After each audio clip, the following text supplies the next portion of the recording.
8, 7, 6, 5, 4, 3, 2, 1, 0. So brings up Trevor Matson. Matson, big day with the shillelagh. 2 doubles for him. That thing is a shot to left field. Back goes the left fielder, all the way back to the wall, and that's a home run! Trevor Matson, home run, 370 feet. He is fired up, look at him. That kid is pumped. He has been jacking the ball all night. 2 doubles, and there's a home run. Wow. Double, and home run. What a night for Trevor Matson. 3-2 pitch, hit hard, down the first base line, fair. 2 runs will score as Riley's around first. He's headed to second. It's a stand-up 2-run double, and 5 are on the board for the Hastings Sodbusters here in the 6th. Matt Hallbeck comes up now. Hallbeck chance to be the hero here. The Busters can walk it off. That one into left center field. That's going to do it right there. Walk off. Matt Hallbeck with the walk-off. And the Busters win it as Tyrell scores the winning run. 2-1 your final.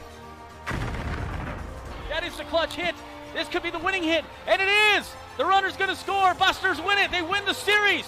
Look, 4 hits in the game for Cameron McClure. And there he is right there. I called it. He needed a hit. There's 1 run in. Jackson's coming. Here's another plate. Dawson to the plate. And he is safe. Busters score 2 on it. Nice base running. Jackson and Dawson on their horses. Back up the middle. Again, another hit from McGuigan. Somebody get this guy a bucket of water. He's on fire. Sodbuster Baseball is on the air. Welcome to Duncan Field, everybody. Game number 3 coming up between your Hastings Sodbusters and the Fremont Moo. Josh Salmon, Steve Stein along with you. Caden Kirkak running your cameras tonight as Busters could use the win here, get the momentum going into the weekend series against the Nebraska Prospects. Happy to have you guys along. It's 9 innings of winning tonight, so you're going to hear a lot of crowd noise going on, a lot of giving away, and a lot of fun. Hopefully you're going to be part of it. If you're still planning on coming out to the ballpark, you got about 25 minutes or so before the game starts. Taking a look at last night's game, well, didn't go the way obviously Hastings wanted. Things were going pretty good. They were up 2-0 until the 8th inning, and then Fremont just found a way, and they got, 4 walks helps, but they got 5 runs on 4 hits, 4 walks that inning, took the lead 5-2 in the 8th inning. That's what they ended up winning, 5-2 on that one. But what a great night pitched by Jacob Schroeder last night, and he just did outstanding. I felt bad for him because, that's just the way the game goes, and he knows that as well. But he came in and just pitched one hit, gave up only 1 run on that one, and just a really good game there for Schroeder. 7 innings he went, faced 25 batters, walked 4, struck out 8. And I had a chance to visit with Jake Schroeder, and let's go ahead and play that interview right now. Here's what he had to say after the game. So I'm going to shade the wind here a little bit. Okay. All right, here with Jake Schroeder. Great job tonight. 7 innings, just gave up the 1 run. You only gave up 1 hit. I mean, your arm slot looked really good tonight. I know you've been working on that. Talk about a little bit of the mechanics things you've changed. I've had a little bit of break from throwing, so that gave me time to get my arm fresh. I've been throwing my plyo balls, working on my arm path. That's something I've been doing for the past 2 years with my coaches at Washburn. So probably my main focus with my mechanics is my arm path. Looks like the curveball was great tonight. You mix it up between the curveball, mostly fastball, and then occasionally you throw in that slider, is what it looked like to me, and you really had them off balance on that. They thought they were going to get one of the other 2, and you threw it effectively, and things were just working good for you. Yeah, we did a really good job of the first few innings just throwing fast curve, and then I got feel with the balls, and I threw a slider well for the first time ever. It's a new pitch I've been developing, so I was happy to have that today. I also had my changeup for the first time in forever. That's something I struggled with this spring, is throwing a changeup to lefties, but I found success throwing that tonight. It's a tough night with the bullpen. I guess the highlight of that would be Blake Burrows came in and made his pitching debut and did a good job at the bookend there for you at the end of the game. Blake is a guy who hasn't pitched in college, I don't think, but he's our coach's friend, and they said they're going to need him to come pitch for us, and he competed for us. He did a really good job. All right, very good. Tough one to lose, but you come out tomorrow, you start all over, and you just got to play cheerleader tomorrow and cheer on your guys, but, it's just trying to keep the spirits up after this one. It's a tough one. Yep, excited for tomorrow. We got guys in the pen ready to go. We'll be good. All right. Jake Schroeder, thank you. Thank you. Thanks. All right, always cordial. Jake Schroeder said, hey, how's it going today? When they walked in the ballpark, smile on his face. And he's loaning his uniform jersey to Matt Sagment tonight. One of the numbers fell off or something of Sagment's jersey, so he will be 29. So no little musical jersey game tonight, folks. We'll know who 29 is. We're like, wait a minute, Jake Schroeder looks a lot different because those guys look nothing alike. Steve Stein had a chance to catch up with Coach Chris Sabalos after the game last night, and here's what Chris had to say. We'll play that interview right now. We bring you Sodbuster Baseball. It's Steve Stein with Chris Sabalos. A tough one for the Sodbusters last night as they get set for the rubber game of the 3-game series with Fremont. 5-2 the final. Going your way, 2-0. A rough 8th inning turned the trick. Yeah, just is what it is. That's baseball sometimes. Schroeder pitched an awesome game, and we thought David was going to be the right pick, and most of the time it is, and that just is what it is with coaching. You go to a guy that you expect to go in there, and just that's baseball. Sometimes it works, sometimes it doesn't. David's going to go back out there again and shove for us the next time he goes out there, so I'm not too worried about it. So hopefully today we can come in and get a win. Now, Jake Schroeder, boy, you mentioned it. He's had a couple of good outings at home that ends up a no decision against that's baseball, but talk about what was working for him on the mound. Everything. I mean, he was, zoning up where he needed to, hitting his spots, mixing pitches, getting him off balance. I thought we had a pretty good scouting report against them, and it worked for the 8 innings or 7 innings or wherever it may be, and he did a really good job today. Now, his longest outing of the year, you're probably trying to give him that 8th. He walks the first guy of the 8th. Was that kind of the plan? Okay, if he gives up a base runner, he's gone. Yeah. We're also getting to about the 110 pitch mark where you can't pitch to another batter once that happens. So making sure his arm's healthy and all that. Don't want to pitch him too much. I know he had probably a decent amount of innings this year for his school. So just one of those situations, where as soon as he was going to get a runner, that's when we were going to take him out. And David Rudrow got 2 outs. Give Fremont credit. 6 straight reach with 2 outs, and sometimes it's just so tough to get that 3rd out. Yeah, that's baseball. Like I said, he gets the 2 quick outs or whatever it may be, and then just happens. Like I said, he'll come back the next time because we're going to need him the rest of the season. He's going to do just fine. Another maybe a silver lining in that tough outing. Talk about Blake Burrows and his pitching debut. Yeah, awesome. I was a teammate of Blake, and I didn't know he could pitch until we called him up the other week, and he said, hey, I'm also a pitcher. So his brother's a major league pitcher, so we figured he had something in the tank, and no, it was awesome to see. Everything looked like it was pretty smooth for him, and it was fun. He's having a lot of fun playing baseball again, and it's awesome seeing an old teammate rekindle that fire. And it's cool, to see your role change, the teammate with him. How much different is it getting a chance to coach a guy like Blake Burrows when you were a teammate with him? I don't think it's anything different. Not to put any words in his mouth, but I thought maybe he kind of looked up to me. I was an older guy on the team, and it's interesting, but it's really fun to have him out here and be his coach now and trying to help him get to the next level again.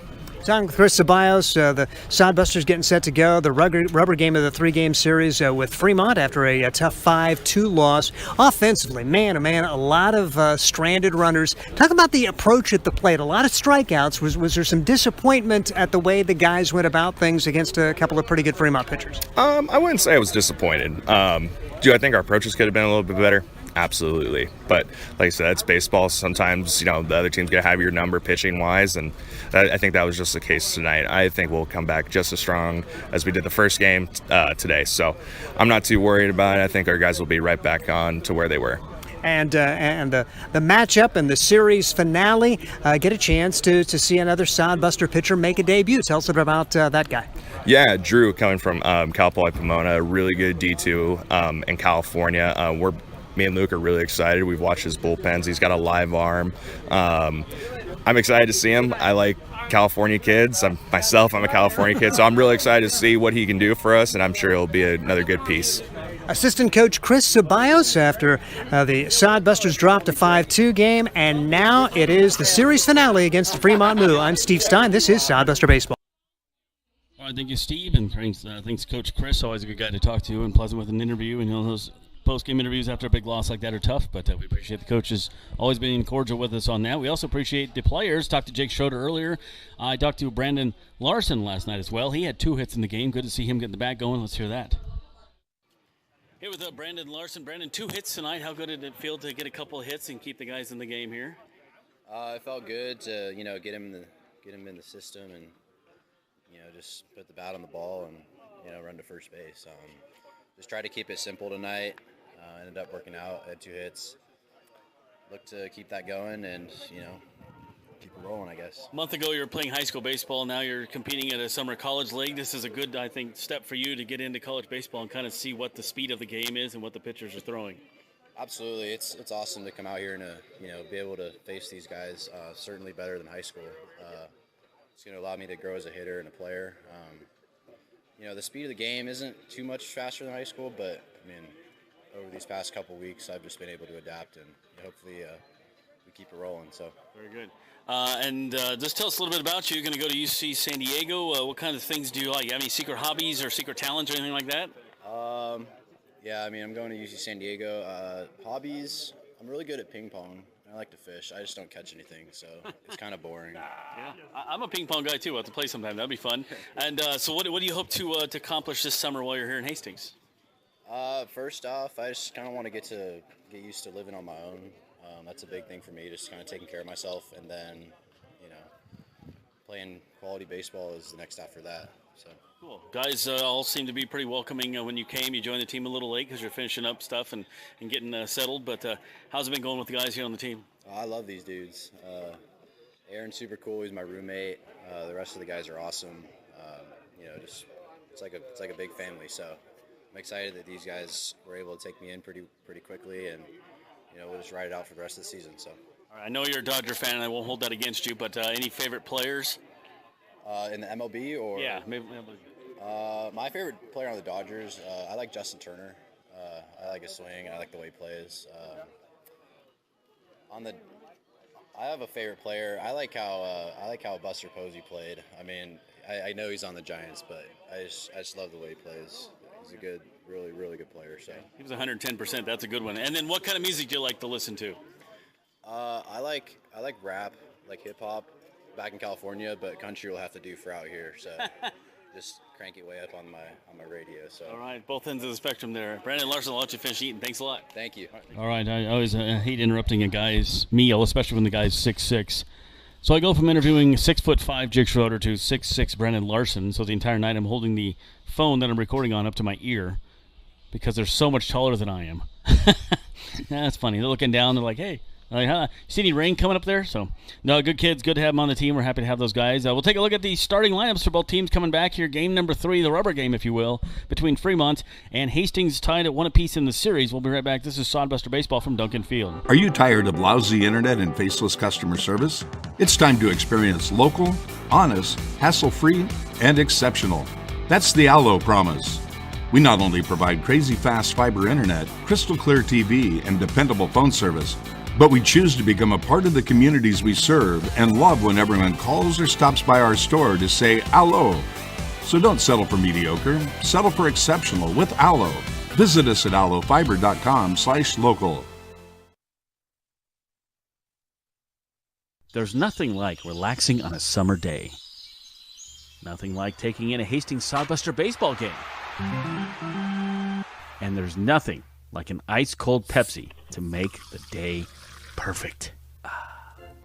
Pepsi Cola of Hastings wants to make your nothing like be the best day it can be, whatever the occasion. Enjoy your favorite refreshing Pepsi product throughout the Sodbuster season and make your nothing like memories. Pepsi Cola of Hastings, a proud sponsor of Hastings Sodbuster Baseball.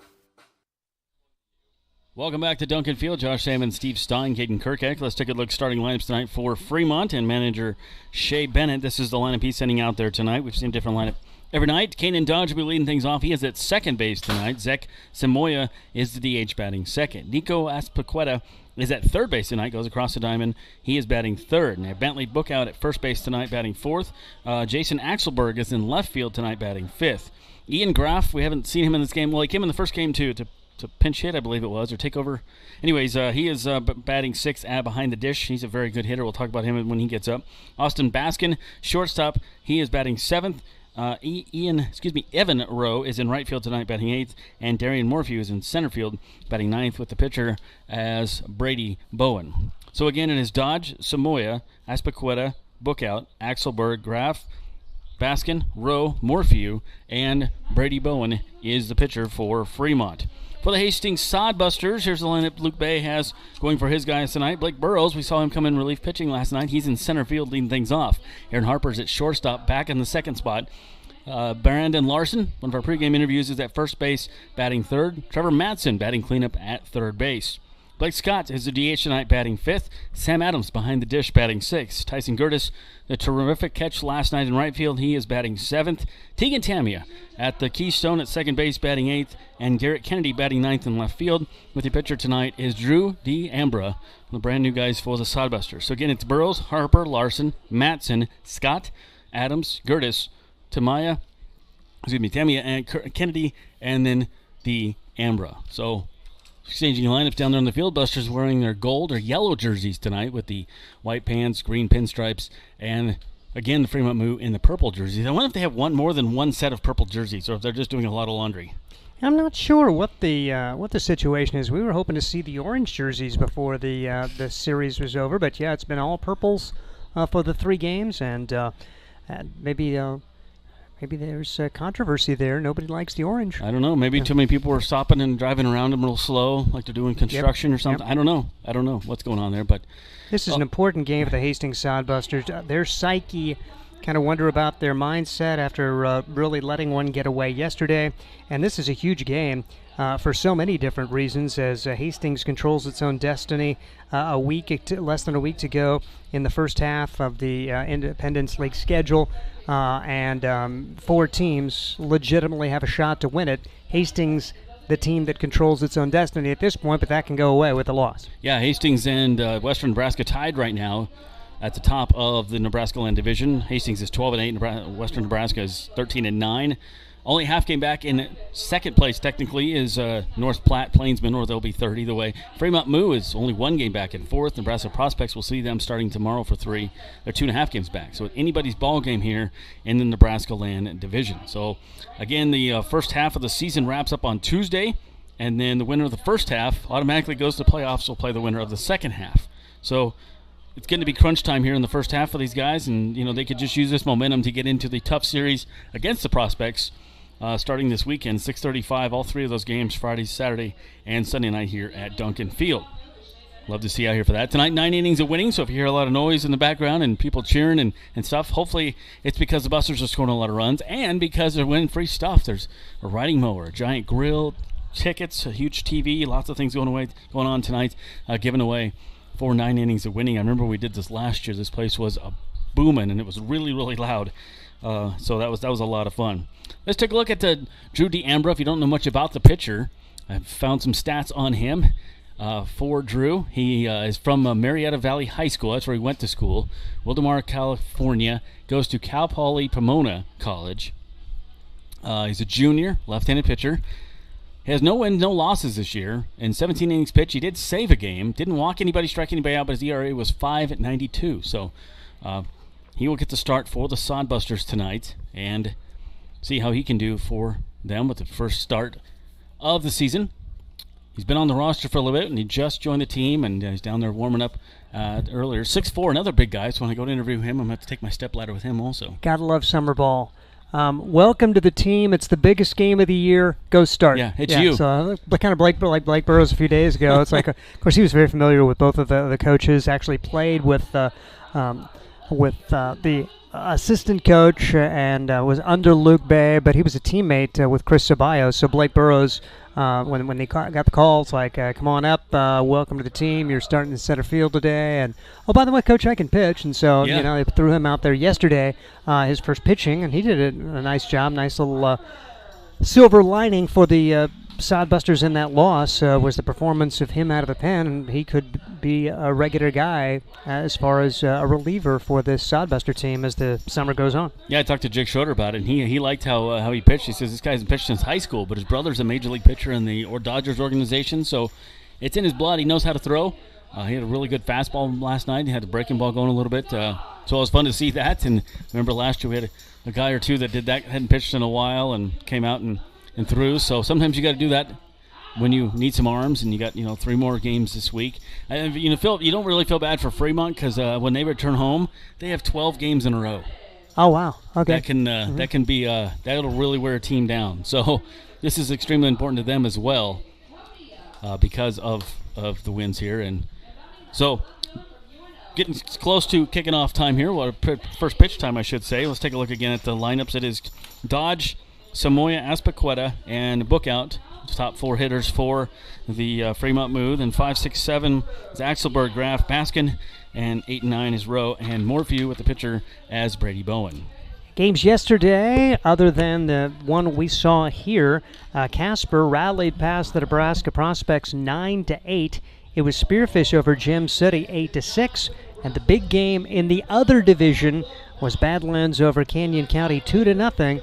And so Badlands jumps Canyon County into first place in the Great Plains division. They're a half game apart as they continue to go back and forth. They will conclude their series today. It's all the same matchups with Nebraska at Casper, Gem City at Spearfish. So you mentioned the Nebraska Land Division standings earlier. In the Great Plains division, Badlands over Canyon County 14 and 8, the Badlands record. Canyon County 13-8. Those are the only two teams over 500, with Casper moving into third place, Gem City and Spearfish rounding at that 5. But it's going to be a 2-team race here with less than a week to go. The last day of the first half will be June 28th. And you mentioned first half winner automatically qualifies for the playoffs. So does the second half winner. If the same team wins the first half and second half, we got clarification from Scott Galusha yesterday, it's the second best team with the overall record. Oh, okay. So that's the way they're going to do it this year. So they're going to reward a team for their body of work through both halves. Like last year, Fremont would, well, they wouldn't have been, even though they had the second best record, they still wouldn't have made the playoff because they didn't win either half. Yeah. You had two different winners. Western Nebraska won the first half, and Spearfish won the second half.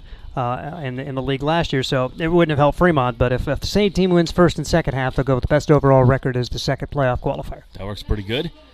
Ready to do our national anthem? We'll send it over to PA announcer Kylie Sodomka, and she'll introduce our singer tonight for the national anthem. We'll have to.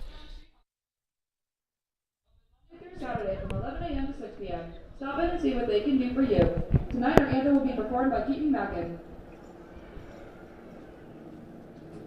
Oh, say, can you see by the dawn's early light what so proudly we hailed at the twilight's last gleaming, whose broad stripes and bright stars through the perilous fight o'er the ramparts we watched were so gallantly streaming, and the rockets burned where the bombs bursting in air gave proof through the night that our flag was still there. Oh, say does that star-spangled banner yet wave o'er the land of the free and the home of the brave?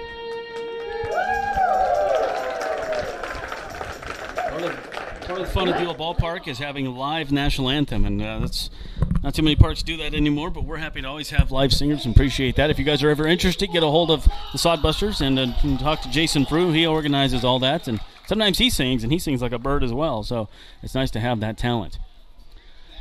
Getting ready for game number 3. Very important game to both teams here tonight, and we'll see who will come out. This is what they call the rubber game. Each team has won one game, and chance for somebody to win the series here. Busters could use a series win. Didn't win the last series, and got a tough series coming up with the Nebraska Prospects the next 3 days.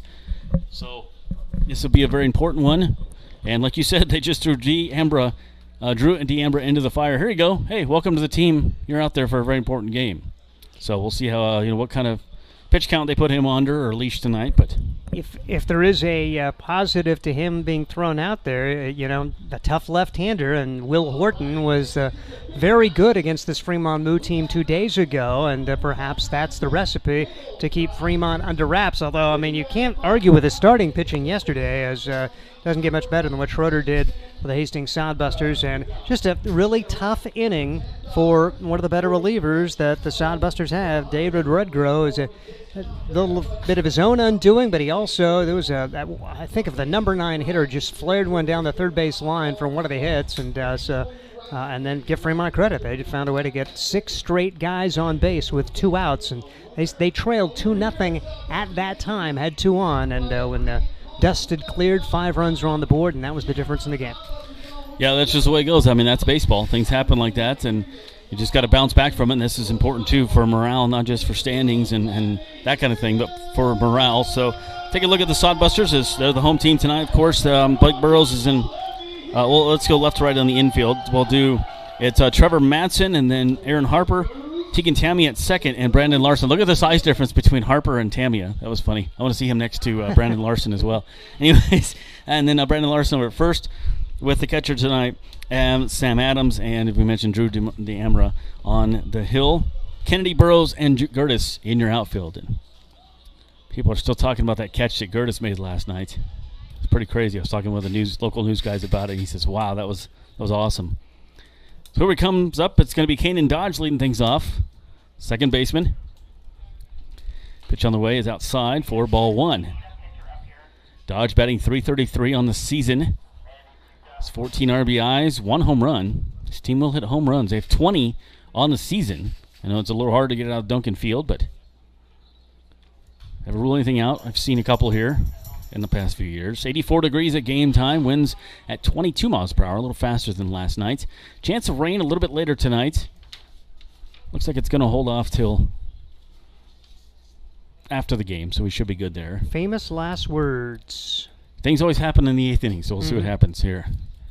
Pitch coming up, and that one misses.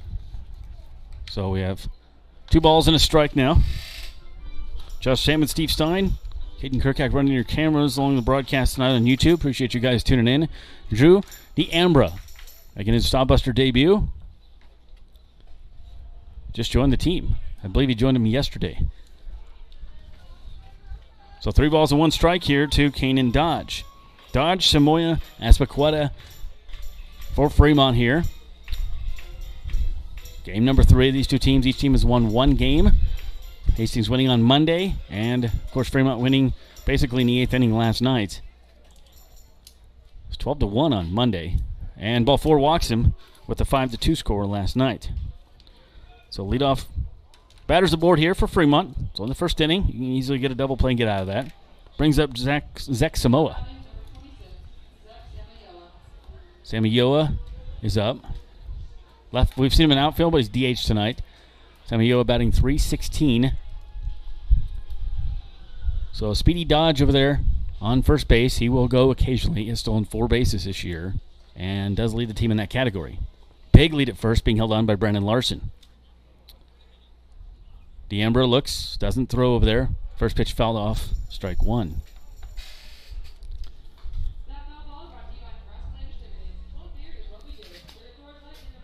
So D'Ambra may take a little bit to settle in here. You've never been to this field. You've never played in this league.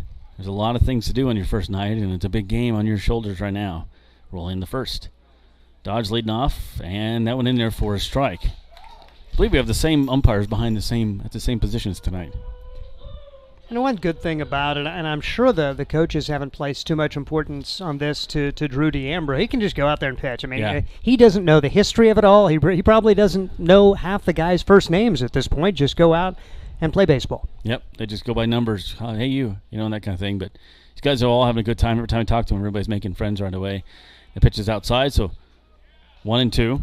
Happy to see these guys make friendships. It's not just about baseball. It's about these friendships these guys make for lifetimes, and that's a cool thing to see that maybe they would never got to experience before in their life. 1 ball, 2 strikes here to Sammy Yoa. Pitch coming up. That one fouled off of his leg, and we'll do the 1-2 again. Kenan Dodge walked to lead things off. He stands over first. Just underway here at Duncan Field. Hastings Sodbusters, Fremont Moo, Nebraska Prospects come into town Friday, Saturday, and Sunday. Come on out to the ballpark. 9 innings of winning going on tonight. Lots of things to be given away. Great prizes here tonight at the ballpark. Wind is 22 miles an hour, blowing pretty much straight in from center field. I had a little zip to a fastball. Who knows? Here comes the pitch from D'Ambra, and that one's outside as well. Still having a little bit of problems with the strike zone. 2 balls, 2 strikes.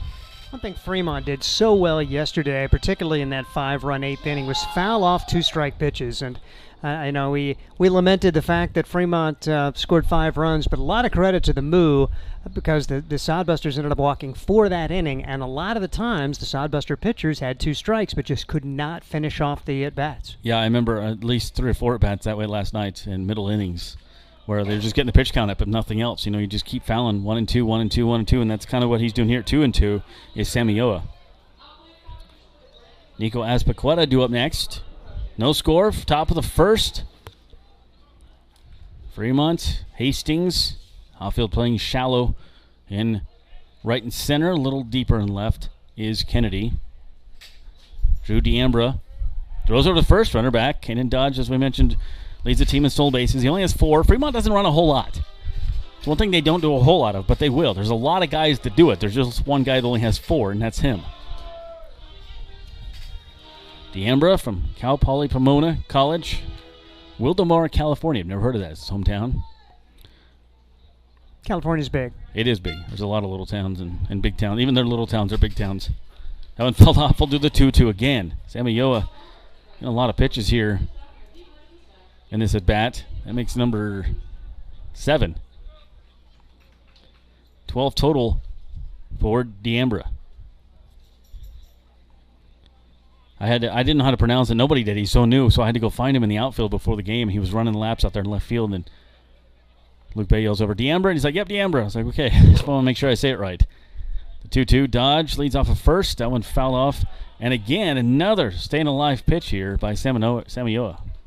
And I got a kick out of Chris Ceballos because last night he was just, I asked if he knew they were going to start today. He said, yeah, Drew. So he didn't. He was the first one to ask for the last name. He goes, I don't know. I'm going to say it wrong. Well, Ceballos. I mean, he knows about mispronunciations. Yep. How many times did it take me to get his right? The 2-2 once again, and that went upstairs for 3-2. Epic at bat going on here, and this is a large pitch early in this game. Fremont, a lot of momentum after yesterday, and on the verge of now getting first and second, nobody out, and D'Ambra can bring one over here. 3 balls, 2 strikes, no outs. Runner on first for Fremont. Dodge will be going on the pitch.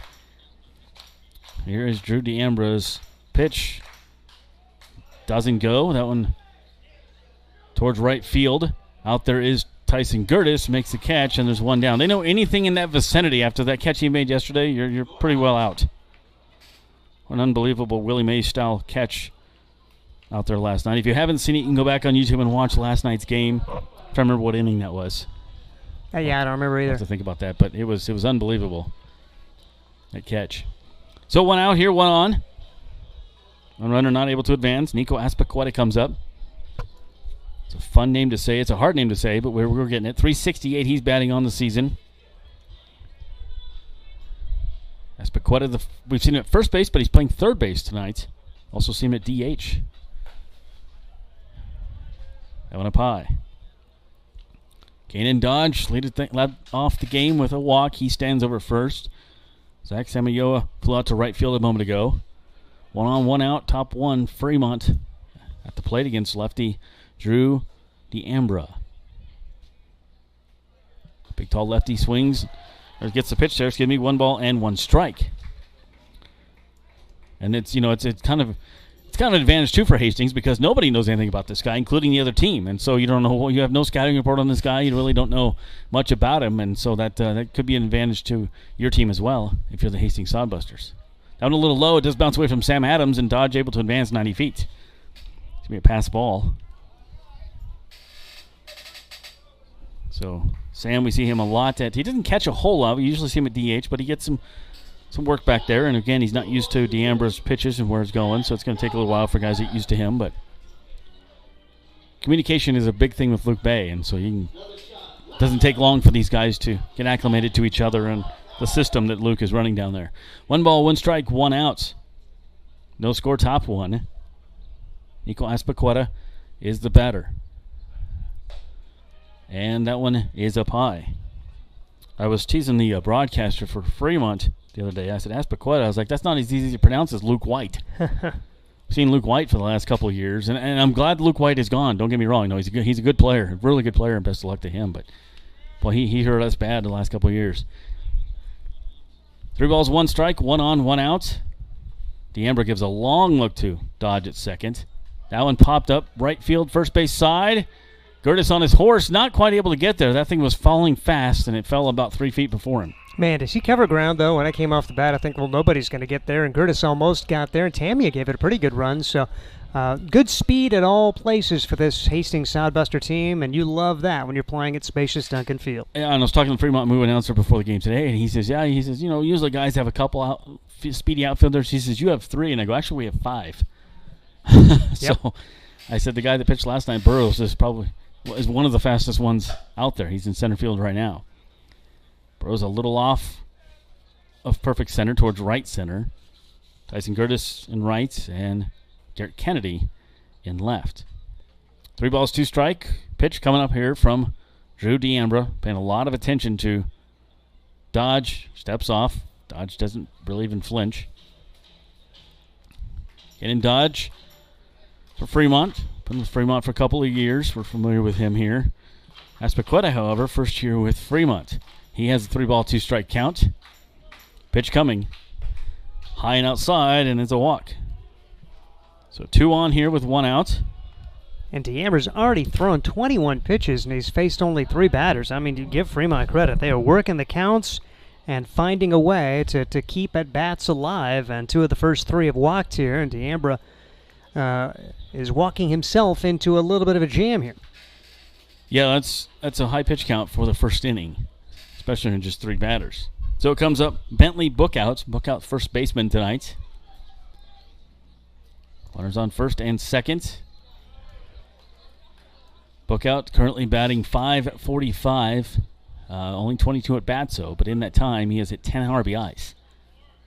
So if you're Fremont and you like your chances here, that's why this guy's batting cleanup, a good RBI guy. Busters could really use a double play. Infield at double play depth. Outfield, regular depth. D'Ambra paying a lot of attention to Dodge over at second. And Dodge doing his job. That's what he's supposed to do. Hey, look at me instead of him. Takes your focus off the batter. Trevor Madsen at third. Aaron Harper at short. Tegan Tammy at second. Brendan Larson at first with Sam Adams behind the plate. Here's the pitch. Popped up on the infield. Tamia going to be underneath it for the second out. No chance to double anybody off, but that is 2 outs. Good pitch there by D'Ambra. Large out there for the Sodbusters, and here's another big at-bat coming as Hastings trying to keep Fremont off the board here in the top of the first. It's an Axelberg. We saw him in game number 1. Didn't see him last night. From Monticello, Minnesota.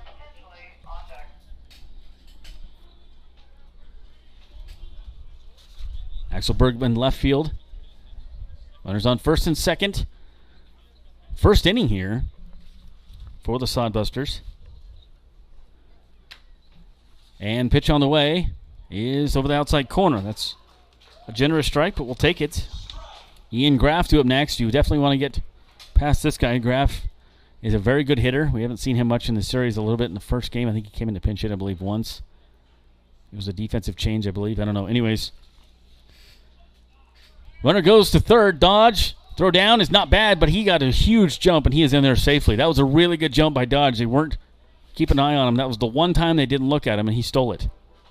Stole that one off the pitcher. D'Ambra's been paying a lot of attention to him until just a moment ago.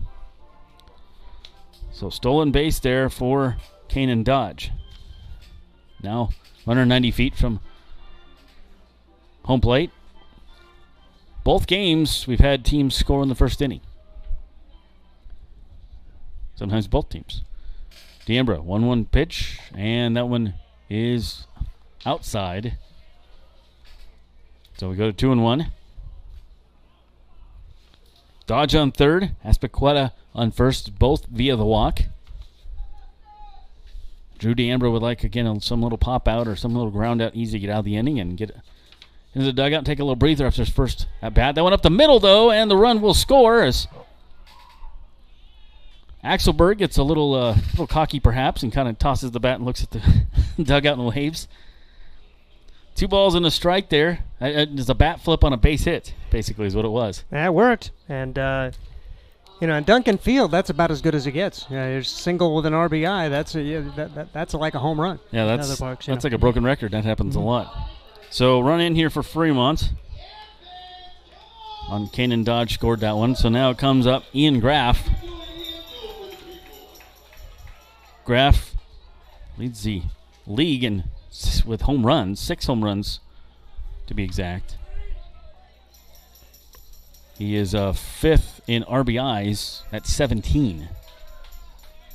And all that coming in before this series. Swung on and missed on that one. A nice off-speed pitch. Strike 1. It is cloudy in the outfield. There's a chance of rain later, 40% chance. But sun's still peeking out there. Buster crowd getting loud for that third out. Trying to get out of the first inning here. Just 1 run in. 2 on, though, for Fremont. And again, 0-2. Graff not sure what coming at him this time. He saw perhaps a slider on that first pitch. That one looked like a curveball. See if he goes heater here. I don't know what D'Ambra has in his arsenal. Pitch on the way, and they went outside. Graff didn't think it was a good day to go fishing. 1 run, 1 hit for Fremont. 2 on here, top of the first. 1 run, you can come back to that easily. You don't want to get any more. This is an important batter to get him out. This is the 7th batter of the inning. 6th batter of the inning for Fremont. Runners go. Swung on and missed. They drop it. And they will have to throw down because the runners took off. And they do complete the strikeouts. But 1 run on 1 hit, no errors, and 2 left on base at the end of a half inning. It is 1-0 Fremont. This is Sodbuster Baseball from Duncan Field. Are you tired of lousy internet and faceless customer service? It's time to experience local, honest, hassle-free, and exceptional. That's the Allo promise. We not only provide crazy fast fiber internet, crystal clear TV, and dependable phone service, but we choose to become a part of the communities we serve and love when everyone calls or stops by our store to say Allo. So don't settle for mediocre, settle for exceptional with Allo. Visit us at allofiber.com/local. Get the latest in news, sports, and local interest stories with the Hastings Tribune. The Tribune's award-winning staff provides you with the best in local content, from the news you need to amazing photographic moments to the latest in Sodbuster baseball news. Check out the classifieds, browse the business directory, and more. The Hastings Tribune, always a good read. Pick up the latest issue or subscribe today. Both print and e-editions are available. HastingsTribune.com.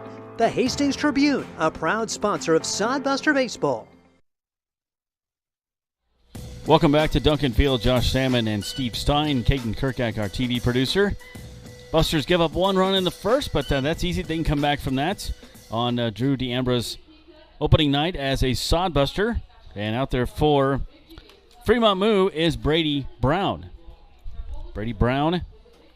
We get you some stats. You got some stats on him? Sure.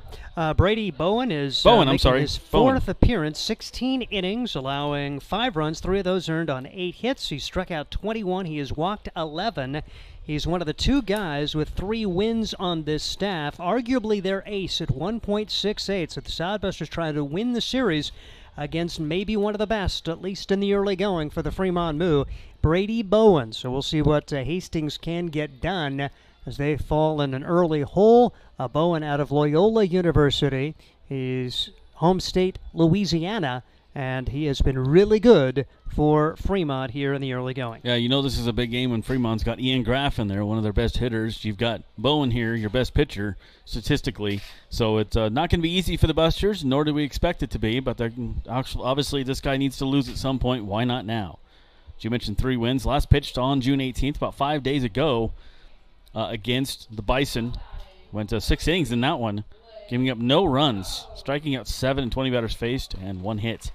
It'll be Burrows, Harper, and Larson due up for the Busters here in the bottom of the first. They trail 1-0.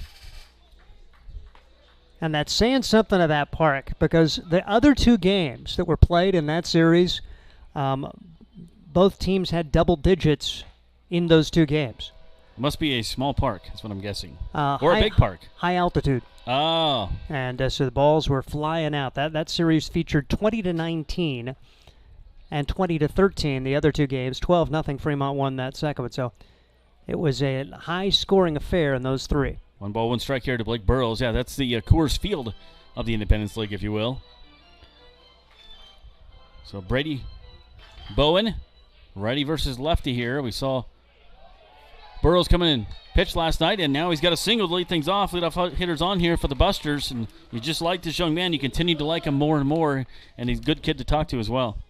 Yep, good to see him in the lineup after pitching solidly yesterday. Gets a chance to swing it here, and he's over 500 early in his Sodbuster career in just 11 at-bats. Aaron Harper comes up now, back in the 2-hole. We've seen him in 3 for a while.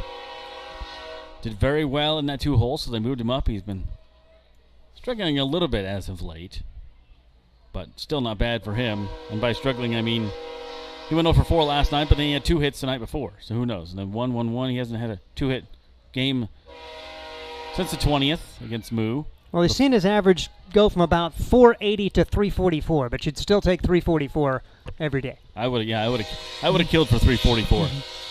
I was happy with 144, but 1-0 pitch coming up here. Brady Bowen from the stretch, and that one low. It's 2-0. Brendan Larson due up next. He had 2 hits last night. Burrows stands on first base. Very, very fast runner. Perhaps the fastest of all Sodbusters, according to Scott Galusha, standing on first base. Burrows has 1 stolen base this season. 2. 2-1. Still 1 on the Monday night game. So now 2 balls and a strike here to Aaron Harper. Continue to love this guy, too, the way he hits. And he's always extremely friendly. He's always got a smile on his face. He's always joking around with you. Nice young man. That one's going to fly into right field and down the line, but just foul. I thought maybe it was going to stay fair, but it just started curving there off to the end. Would have been big. Burrows could have got to third easily on that one. He was already to shortstop by the time they got to the ball. Yep, and when it's going well, those things hit the line. When it's not, it's foul. And another chance here, though, as Harper will have an opportunity against Brady Bowen. So Bowen, 2-2 to the batter, Aaron Harper. Blake Burrows stands on first. Fremont leads 1-0, bottom 1 here at Duncan Field. That one fouled off again, and a good job keeping the bat live here for Aaron Harper. Well, the Sodbusters can work the pitch count on Bowen. You feel like Sodbusters overall maybe have a little bit more pitching depth than Fremont, and love to find a way to get Bowen out of there and work counts early. That's one way to do that. Burrows being held on over at first. They do throw over there. It's a high throw. No chance to get him. Infield for the Moo. Aspequet at third. Baskin at short. Dodge at second. Book out at first. Left field from left to right goes Axelberg, Morphew, and Rowe with Graff behind the dish. Brady Bowen goes to the plate. Runner goes. Burrows is off to the races, and he didn't overslide the bag. That was the only way they had any chance of getting him, and he kept his left knee on the bag and stolen base there, number 3 of the season for Burrows. Yeah, Burrows easily into second base. I thought, like you, that he may overslide it, and a good job for the Fremont infielder to keep that tag applied just in case. Now the Sodbusters with the runner in scoring position, and Aaron Harper a 3-2 count. They said no smoking before the game, well, except for his shoes, I guess. That's okay. It's the smoking that's going on. 3 balls, 2 strikes. Bowen wants another sign. Gets it. The pitcher comes set. Chopper to second. Now how big is that stolen base on that routine ground out? The runner goes to third. That could have been a double play easily. Good baseball, too, right there. I mean, Aaron Harper knew the situation. Just put it in play to the right side of the infield. He's going to get a lot of high fives in the dugout for that, because that puts Burrows at third with less than 2 outs. And if the Sodbusters can continue to play fundamental ball, they can get this game tied up. Yep, that's what you need to do. He's the guy that can place the ball pretty much anywhere in the field if he needs to in that situation. And Brendan Larson, 2 hits last night. Nice young man. I just felt like a little kid interviewing somebody who's old enough to be my kid. He had just graduated high school a month or so ago. Says he just wants to get used to college hitting. He said he wants to work on, he had an interesting answer. I said, what do you want to hope to accomplish? And he says, I want to be on my own. I want to work on living on my own for a little while. Yeah. So that's cool. I've never heard that answer before. That's a good one. And you don't think about that aspect of it, old people like us. But, yeah, I haven't been away from home very much, and probably the longest in his life that he would have been away from his home. Shallow pop to shortstop. No chance for Burrows to advance. So 2 outs for the Busters. Runner on third. And he will not be happy with that at bat as the Sodbusters try to pick up their teammates. Trevor Matson trying to get it done here to get that runner home from third. Trevor coming up with 2 outs. Not the Trevor Matson season we saw last year, but still a dangerous batter nonetheless. How about today? Today's the day. This is it. 189 is what he's batting right now. Led the team in most categories last year. Could use an RBI right here. And the pitch called a strike. So no balls, 1 strike. Runner on third. 1-0 Fremont, bottom of the first. And that one right down Burlington. So 0-2 to Trevor Matson. Blake Burrows got a single, stole second, advanced to third on the ground out by Aaron Harper. Brandon Larson popped out. Trevor Matson didn't like the call, and he is struck out looking, and the Busters leave 1 on. So no runs, 1 hit, no errors, and 1 left on base at the of 1 complete. It is 1-0 Fremont. This is Sodbuster Baseball. Imagine visiting a place with historic housing districts, beautiful parks, and strolling through downtown shops. No, it isn't a fairy tale. It's Hastings, Nebraska. Hastings is the birthplace of Kool-Aid. You can see the Kool-Aid exhibit at the Hastings Museum, along with many other amazing attractions and a planetarium. And visit the one and only Nebraska Bigfoot Crossroads of America Museum and Research Center. It all starts with the Adams County Visitors Bureau. Start exploring at visithastingsnebraska.com. Experience Hastings with the Adams County Visitors Bureau. Both are adventurous. I like it. Sounds fun. Which spouse is more organized? That was really fast, Dan. It is Deb, yes. All right, next one. Which spouse hogs the sheets in the bed? Wow, this is like aggressive night times over here. All right, last one. Which spouse said, I love you first? It was Deb! Dan, where were you at, yo? Hey, give Dan and Deb a round of applause, everybody, courtesy of Nebraska Realty. They are... All right, having a little fun at the ballpark here. Jason Frew, we got the best in the biz, if you ask me, as far as going on field promotions. Josh Salmon, Steve Stein, Caden Kirkak with you as Busters leave 1 on third base, 90 feet away from scoring, but that's okay. It's early in the game, and back out to the hill is Drew D'Ambra. Fremont up this inning. It is going to be Baskin, Rowe, and Morphew. 7-8-9 here for the Moo. Ian Graff was the last out last inning, so Baskin, we see him at shortstop tonight. Can be used at third base, play a few positions. 1 ball, no strikes. Baskin currently batting .292. Right center field, who's going to get it? And nobody's going to fall between them. Baskin rushes for 2, loses his helmet in the process, and he will end up with a double. So that's just a nice piece of hitting in the gap. And 4:05 out there to the power alley, and that thing just rolls for a while. You get 2 speedy guys, and that's a very good double. Again, the leadoff hitter's on here for Fremont. Second straight inning, and Fremont trying to continue the pressure on Drew D'Ambra. D'Ambra had a lot of pressure pitches in that first as he threw 31 pitches in the opening frame, and not what he was hoping for to begin the second. So that brings up Evan Rowe. With him staying on second base, it pretty much breaks up the traditional double play. I was disappointed we didn't see the national anthem standoff again today. We saw that last night.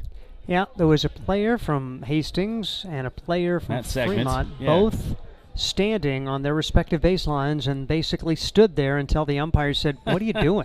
Let's start the game." It was like a draw. It was like a standoff for the national anthem. Fremont kid won. Yeah, he did. Yeah, yep.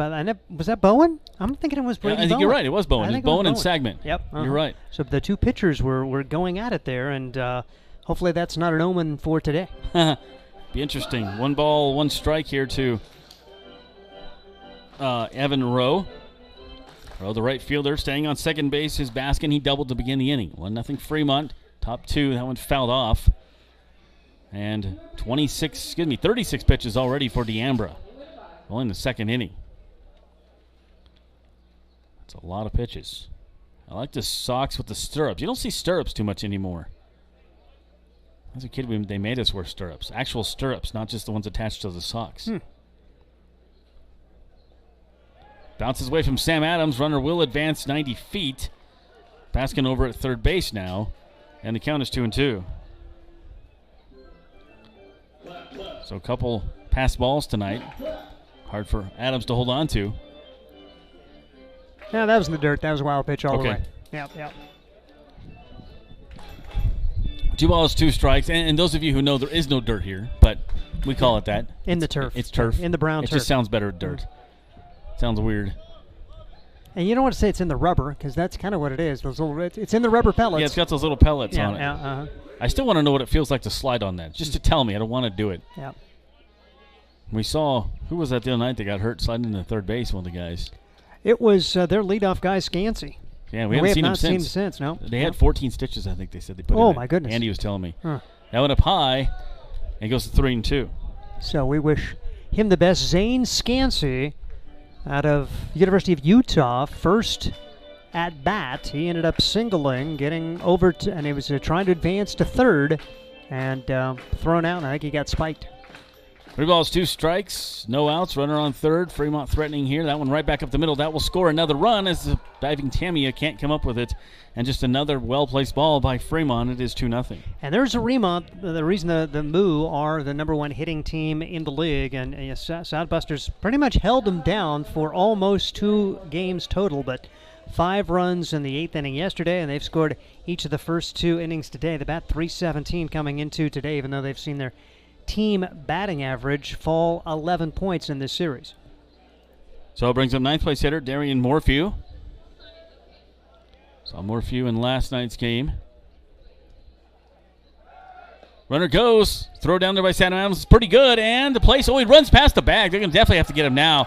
I think maybe he would have been safe. He came off the bag. He had a pretty good jump. He was safe. He was totally safe. He'd gotten there. They were going to rule him safe, and a great job for the Sodbusters to stay with it as Aaron Harper tried to apply the tag, and when Evan Rowe went by, he started to run to third, and good job for Aaron Harper just to stay with it and apply the tag. So I guess it's still caught stealing, even though he had the bag stolen. Yeah, it was caught stealing. And it wasn't a bad throw. He just had such a good jump. Swung on and missed on that one, 0-2. Morphew was the leadoff hitter last night. Went 0 for 4, so moved down to the 9th spot. And we talked about 9th place in this. Sometimes coaches use him as a second leadoff hitter. He's a very fast guy as well. You don't want to get him on the base path. That one up top. 1-2. 1 run in here for the Moo on 2 hits this inning. They lead 2-0. 1 out. Drew D'Ambra's pitch. He is a little low. Good job, Sam Adams, to hold on to that one. So the new guy getting the start. Been with the team maybe 2 days even. Like you said, he probably doesn't even know everybody's first names. Pitch on the way. That one right back up the middle. Tamia able to backhand it. Let's see if he can get the throw across. It's a nice play. It's going to be a tough one. And they call him out. Wow. Nice play, Tegan Tamia. He hasn't played second base in a couple games. And he has good range out there. He says he loves second base. He can play short, but he loves second. Sodbuster defense pretty good this year, and Tammy, another one of those guys with tremendous range. He's basically a shortstop playing second base with the Sodbusters. He's got that kind of ability, and just a great play for Tegan Tamia to gun down, because that's a guy who can run a little bit, Darian Morphew, and 2 outs in the inning. Kanan Dodge back up for the second time in the game. Singled the lead off the game back in the first. Speaking of guy that's fast, he's very fast. Like to keep him off. Yeah, that was all one swift motion there by Tamia. It just looks so easy as he's running. His body's going one way. His arm has to go the opposite way and make a good throw. That's so hard to do. The 1-0 coming up here. D'Ambra's pitch is in there for strike 2. Excuse me, 1-1. I'm sorry. It's 1-1. I wrote it down wrong in my book. And 2-1. So Baskin led off the inning with a double. He came around to score. Evan Rowe had a single, but got caught stealing at second as he overslid the bag. Morphew grounded out a moment ago to second base. There is 2 outs. And the 2-1 coming up from D'Ambra to shortstop. Harper in between hop. He's going to have to hurry across the diamond. Does. Nice scoop by Brandon Larson. That's a 6'6" guy over there. He's got a big range. Just get it in the general vicinity and he'll get it. And the Busters get out of the inning. But 1 run on 2 hits. No errors and nobody left on base for Fremont. Bottom of the second coming up from Duncan Field. This is Sodbuster Baseball. Let's face it, we move our bodies around a lot. And sometimes things happen. A tweak, twist, pull, strain, ache, or pain. At Fisk Chiropractic and Sports Care, their goal is to restore your mobility, keep you moving, and ensure your rehabilitation is effective, efficient, and stress-free. Do you suffer from headaches and neck pain, lower back, or sciatica? Call Fisk Chiropractic and Sports Care today. Start to discover wellness through chiropractic care. Fisk Chiropractic Sports Clinic.com. Start feeling better now. Life is busy. Between family events, the kids' activities, work, and driving here and there, who has time to wait in the checkout line? The new Sam's Club Scan and Go app lets you scan, pay, and head to the door. Or try curbside pickup. Just shop, park, and let them load it into your car. Curbside pickup for Plus members starts at 7 a.m. Monday through Saturday. Get all the products you love at the prices you expect from Sam's Club and skip the lines. Sam's Club, making busy lives less stressful. Some great defense and leather flashed there for the Sodbusters in the bottom of the second, but 1 run did score on 2 hits for Fremont. They lead 2-0 coming up here for the Busters. In the bottom of the inning, it's Blake Scott, Sam Adams, and Tyson Gertis. That was one thing that kind of was lost yesterday, the disappointment of the setback to Fremont 5-2. Another great defensive game for the Sodbusters yesterday, and they've started pretty well here today with 2 good infield plays that last inning, even though they trailed by a score of 2-0. So coming up is Blake Scott. And first pitch is a ball to him. Blake Scott, DH tonight, is one of the catchers as well on the team. We've seen him play a little first base, too. He plays a pretty good first base over there. 2 balls and no strikes. Bowen is out to his second inning of work. And that one in there for a strike.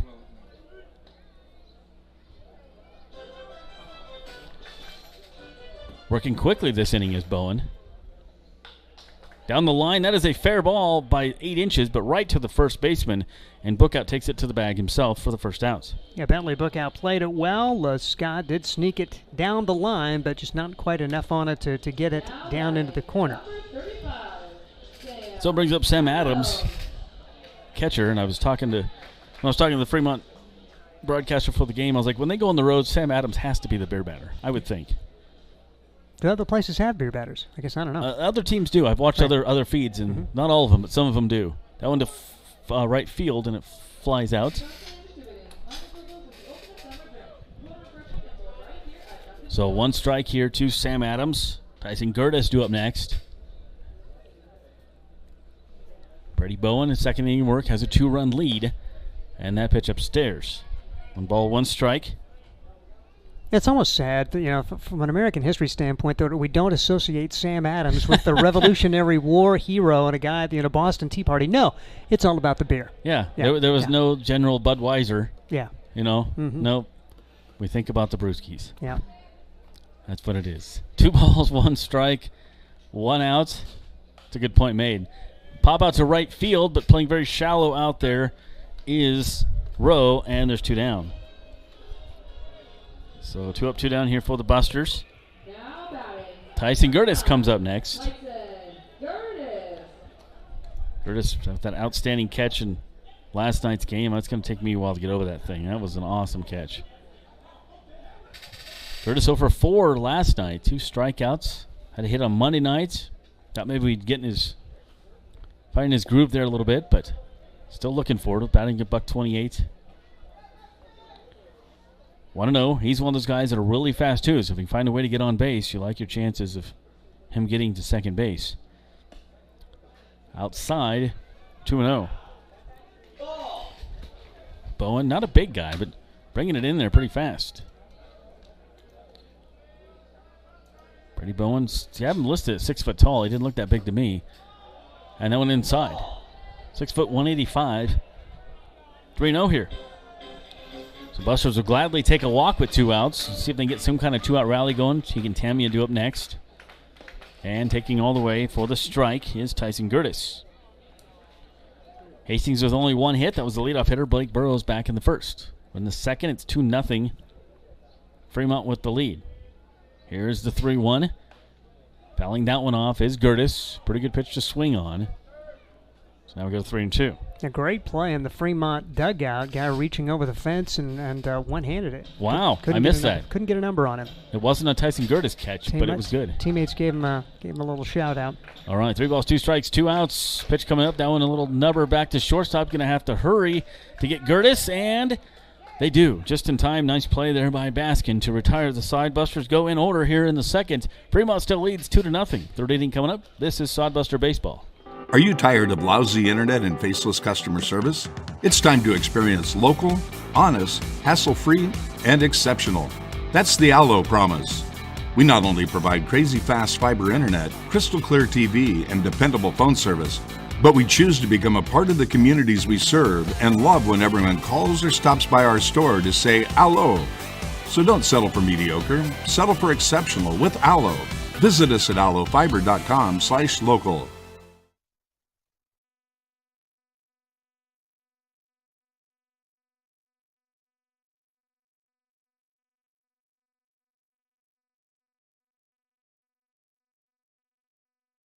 Go fast! Cheer them on, folks, as they come. It looks like Camden's got a round of applause, everybody.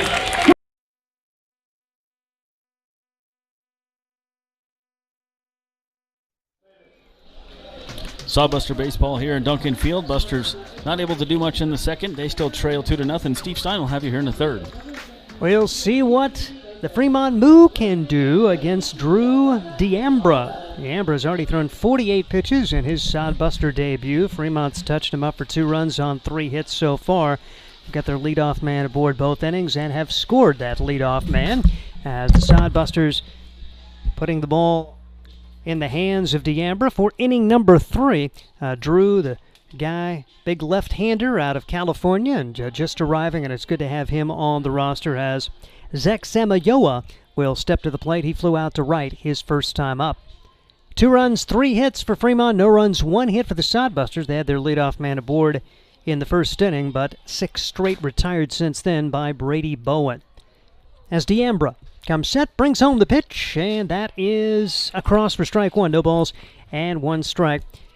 Samayoa is 2 for 9 in the series, 1 for 4 in the first game, 1 for 4 yesterday. Big 2-run single in that decisive 8th. Big swing, no contact here. Quickly 2 strikes on Samayoa, the designated hitter for the Fremont Moo in their purple jerseys, orange numbers. Sodbusters in their yellow jerseys with the green numbers today, and the high pants with the green stockings, yellow stripes. Pitch a little bit outside. Sodbuster fans hoping for a called strike 3. Didn't happen. 1 ball and 2 strikes the count now on Samayoa. Samayoa, when they faced the Bison in 12 at-bats on June 17th and 19th, he had 8 hits in 2 games. A really good series. Here's the pitch. Bouncer toward the left side. Third baseman's got it. Throw to first in time. Man, oh man, if the Sodbusters played good defense on the infield, this time it's Trevor Matson who gets it on the short hop to throw it out. So it should be Brandon Larson's turn because we have seen really good plays from Tegan Tamia, from Aaron Harper, and now from Trevor Matson. So look for a diving stab made by Brandon Larson to complete the infield highlight reel for this Sodbuster squad. That's the first time Fremont hasn't had the leadoff hitter on tonight. Nico Aspaqueta is to the plate now. He walked his first time up, walks the undoing of the Sodbusters in the first. Boy, there is a line drive foul ball into the Fremont dugout, and you hope everybody's okay. That just got over the fence, and the Fremont, apparently everybody's okay because they're pointing out to the outfield to Aspaqueta saying, hit it that way. Not to us. No good catches on that one. Everybody's just fending for their lives. That was a shot. No balls, 1 strike, and the pitch. Bouncing ball to the right side. Tegan Tammy has got it. Second baseman throws him out. 2 outs in the inning. And good inning in store and progress here for Drew D'Ambra, the left-hander for the Hastings Soundbusters. Yeah, maybe he's settling in a little bit. There's a lot of nerves going on and just unfamiliarity with him in the first couple innings. He's never been here, thrown right in up there on the mound, and maybe settling in a little bit. We'd like that. Bentley Bookout popped to the second baseman. Tamia, his first time up, left-handed hitter. Lefty-lefty matchup, 2-0. Score, Fremont leads the Hastings Sodbusters in the third. The pitch, fouled straight back. Count no balls, 1 strike on Bookout. Yep, great to have Drew in a Sodbuster uniform for his debut. You mentioned opportunity to see him from Cal Poly Pomona, the Broncos. The pitch misses for ball 1, 1 ball and 1 strike. And they were pretty good this year. 35-19, 27-12 in the CCAA and an NCAA Division II regional qualifier. Pitch right across for a strike, so a very solid season for the Broncos of Cal Poly Pomona. 1-2 the count.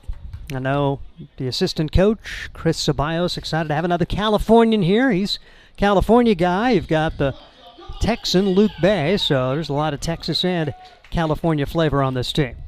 Little nubber to the left side. Aaron Harper charges. He's got it. Throws to first in time. 3 good infield plays again for the Hastings Soundbusters. And for the first time tonight, Fremont gone in order. We head to the bottom half of inning number 3.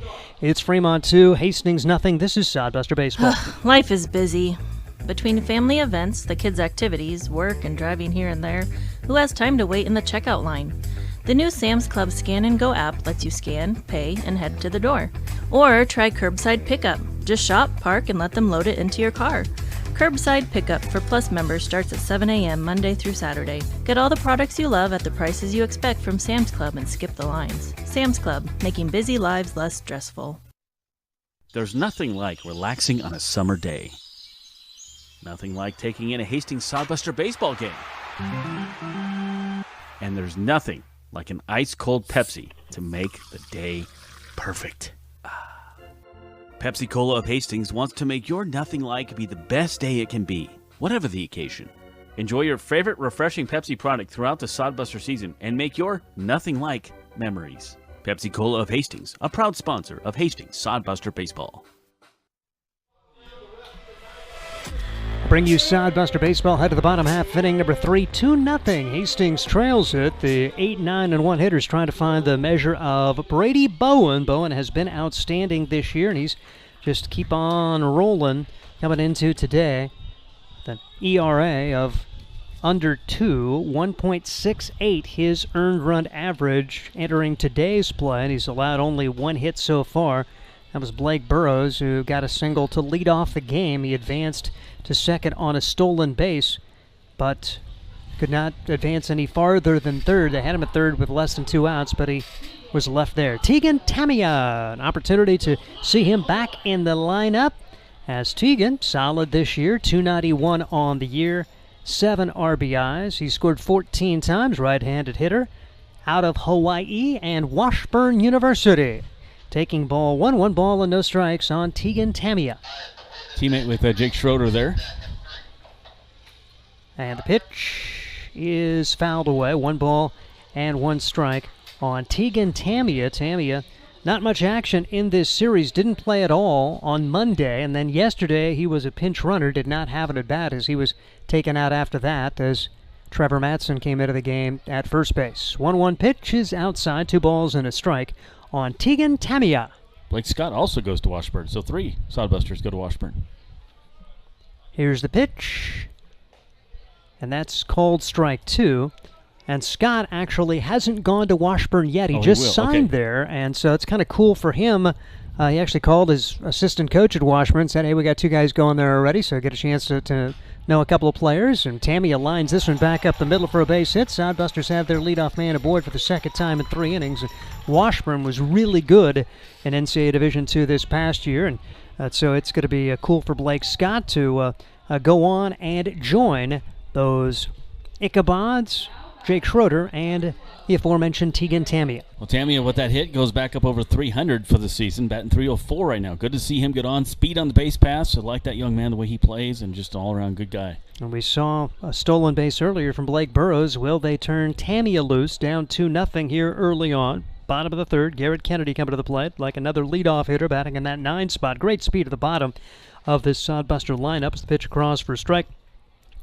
Garrett Kennedy, no balls, 1 strike on him, and Garrett with a great series so far. 2 for 6 in the opener, 2 for 4 yesterday, so how about 4 for 10 in the series against the Fremont Moo. 2-0 score, Moo on top as Bowen brings home the 0-1 pitch, and that's low for ball 1. 1 ball and 1 strike on Garrett Kennedy. Kennedy for the Hastings Sodbusters. Opportunity to at least move that runner along. We'll see what he can accomplish here. Batting .295 coming into today with 5 runs batted in. Runner was going, but pitch is fouled away. It's 1-2 now on Garrett Kennedy. Kennedy's scored 9 times. He's been on base a lot. 10 walks.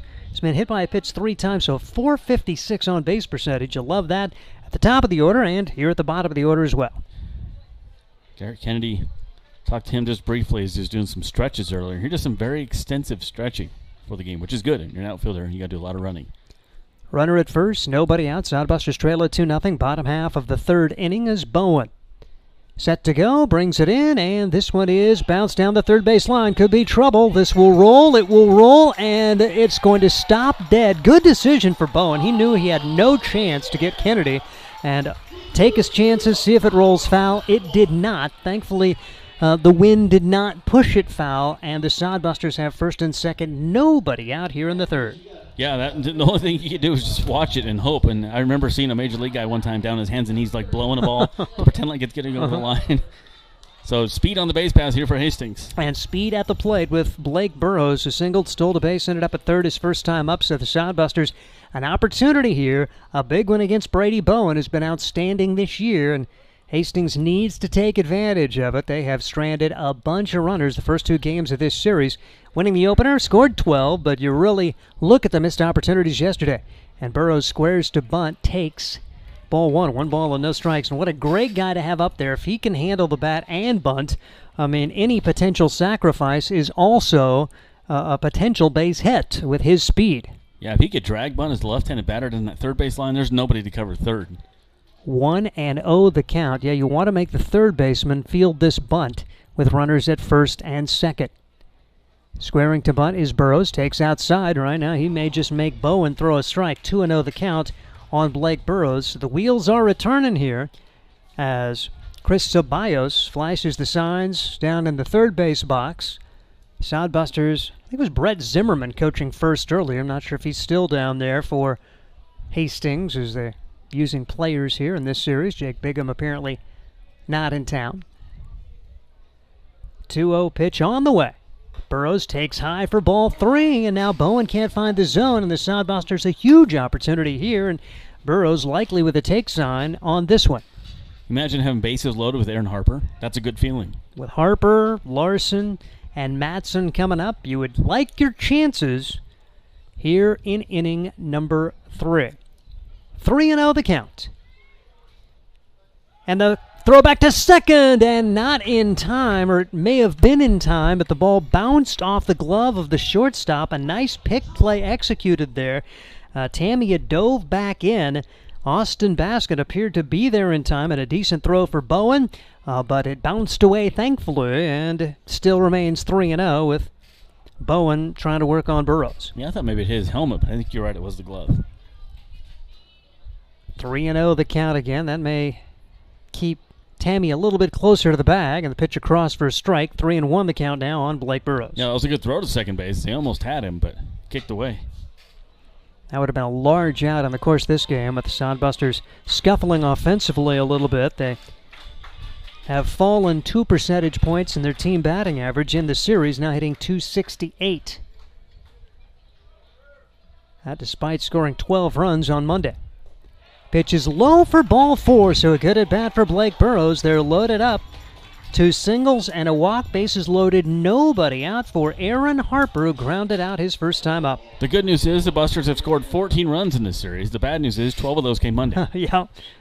Held to 2 yesterday. You thought for the world it was going to be enough the way Jake Schroeder was pitching, as he had a 1-hit shutout going to the 8th, but he walked the first man of the 8th. He was lifted, and when all was said and done, Fremont put 5 on the board in the 8th and ended up winning it by a score of 5-2. So Aaron Harper, big chance here. First pitch swinging and could not make contact. No balls, 1 strike on Aaron Harper for the Hastings Sodbusters, the Northern Illinois product. 272 in the spring, couple of years at San Jacinto down in Texas. 0-1 delivery, big swing, no contact, and Bowen going right after Aaron Harper, and he's going to have to shorten the swing and see if he can put it in play.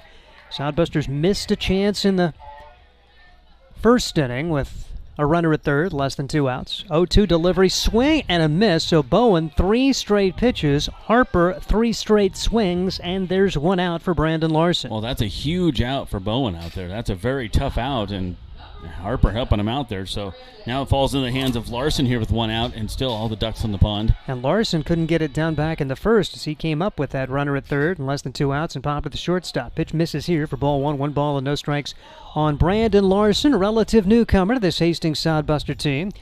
The signee with the University of San Diego, a team which went 24-32 this past year without him. Pitch a little bit low, and good job for Larson to hold up on that. 2-0, and he may have the take sign here. The bases loaded, only 1 out. 2-0 the score. Fremont scoring single runs in each of the first 2 frames. Sodbusters trying to put up a crooked number right here and erase that deficit. Bowen winds and delivers. Right across. No, it's apparently low, and the count goes to 3-0. Bowen wondered where it went, but it dropped below the strike zone because you got a big, tall dude right there. And so you got to get that up a little bit. 3-0 now on Larson. The pitch. That's in there for a strike. 3-1 now on Brandon Larson. And if he can get anything to the alley, you could easily get 3 here. Oh, yeah. Really fast guys on the bases. Unbelievable speed for Hastings right now with Tamia, Kennedy, and Burrows. 3-1 pitch is just off the outside corner, and Bowen not pleased with that call either, as he said something, and there is a bases-loaded walk and RBI, and the Sodbusters are on the board and not done yet with Trevor Metzen coming out. There will be a slow walk to the hill here for the 4th-year head coach, Shea Bennett. Yep, I forgot to time him. Last year we used to time him. I think it was 12 seconds from the dugout. And if you tell Shea, he would laugh. He thinks it's a good time. But, boy, Buster's having a good time right now. 1 run in, and, it's a walked-in run, but we'll take it. Only 1 down now. Trevor Madsen, time to do some damage here. And like I said, anything to the alley. He's still got great speed on second and third there. And Brandon Larson runs pretty good for a big guy. Get him over to second, but 2 more runs in would be nice this inning at least. And the conversation could be about handling the adversity, because you saw Bowen kind of jaw with the umpire a couple of different times during that at bat. And of course, Bennett works with pitchers at Midland University, and you don't want to be getting on the umpire's wrong side here in this game. Really the first bit of adversity that Bowen has faced in the last couple of games, as he got the win in their last outing. Pitch is taken on the inside corner for strike 1. No balls, 1 strike on Trevor Madsen, who struck out looking his first time up, and he has seen 4 pitches. They have all been called for strikes. Trevor hasn't swung the bat yet. 0-1 delivery on the way. Curveball inside net hits him. A bases-loaded hit batsman, and when it's going like this for Hastings, you take what you can get. So a bases-loaded walk, bases-loaded hit batsman, and we're all square at 2 here in the bottom half of the 3rd inning. Well, an interesting tide has turned here for the Hastings Sodbusters, and we like it. And Brady Bowen just kind of rolling through the first 2 innings. He had set down 6 in a row after a leadoff single, but a single, an infield single, a walk, a strikeout, a walk, and a hit batsman. So the Sodbusters taking advantage of the opportunities presented them, and now, like you said, all you need is a gapper here and take the lead. Blake Scott up there now takes ball 1. 1 ball, no strikes. Scott grounded to the first baseman his first time up. He does lead the league in triples. I'm just saying. Wow. Yeah. So let's see what he could get done here. He's got 4 on the year. 1-0 delivery is across for a strike, and I was kind of giving him a hard time about it. Here's the catcher slash right DH. Who runs well, but yeah, not, but not the other guys. You got all Right. those flyers on the team, but this guy's the guy that's got 4 triples. 1-1 delivery. Bouncing ball to the left side. Second baseman's got it. Only played a first in time, but that will score the run. Good job there for Blake Scott just to put the ball in play. And it was a slow roller which scores a run, so 3 straight productive at-bats, and the Sodbusters have 3 on the board with Burrows scoring. Larson moving on to third, and Matson to second. And the RBI ground out from Blake Scott, and Hastings has its first lead of the day at 3-2 with Sam Adams trying to keep it going. With Bowen hitting Madsen, that's the first hit batter he's had this year. Brady Bowen brings the pitch on the letters for strike 1. No balls, 1 strike on Sam Adams. Flew out to right his first time up. Hastings trying to come up with a 2-out hit to extend the lead. They've grabbed the lead for the first time today. The off-speeder drops in there. Good one there for Bowen. He's quickly in front of Sam Adams. Adams played his first year at Western Texas College. Pitch outside for a ball, 1 ball and 2 strikes. Adams from Fort Worth's Nolan Catholic High School, one of 3 guys from that high school on this Sodbuster squad for 2022. 1-2 the count, 3-2 the score. 3 runs on 3 hits for the Sodbusters, 2 runs on 3 hits for the Fremont Moo. 3rd meeting of the year for these 2 teams. They'll play a single game next week, and now Bowen calls time, and stepping out is Sam Adams, and we'll reset here with a 1-2 count and 2 outs. Runners at second and third as Brady Bowen winds and delivers. Pitch misses a little bit low. It's 2-2 on Adams. Bowen has only given up 3 earned runs all season in 16 innings pitched. He's given up 3 here in this game. So the Sodbusters getting to Bowen. Not many teams have. 2-2 pitch. Bouncer back off the umpire and into left field for a base hit. 1 run will score. 2 runs come home, and that's baseball. Just bad luck. Yep. the shortstop's like, well, and there's nothing you can do about that. Yeah, the umpire is part of the field, and I think this is going to stand. The shortstop may have had a great play on it. What else could he do, the umpire? Yeah, you know? He tried to jump out of the way, but I think that's just going to have to stand. It may have been a routine grounder for Austin Baskin, but we'll make sure, but I believe it's going to be a 2-run single for Sam Adams. I think that's just... Yeah, there's nothing else he could have done. Yeah. Even if he would have hit the ground, the ball would have hit him. Yep. That's the only thing he could have done. That's just the way it goes.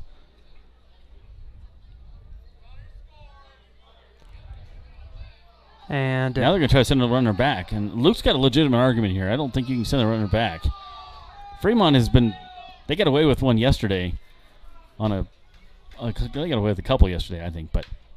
Well, let's see. The official scoring, and quite frankly, you just hardly ever see this happen. So yeah, and the umpire's out there. I mean, all the places you could hit it, it's very, very rare to hit it towards the umpire. I'm glad he got out of the way, because that thing was screamer.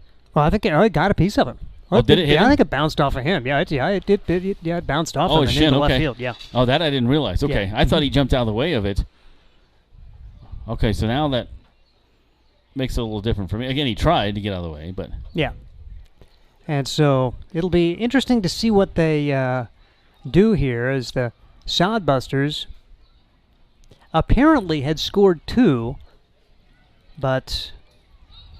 Well, if nothing else, this slows down the momentum. We had a good mojo going here this inning and gives Bowen a little break.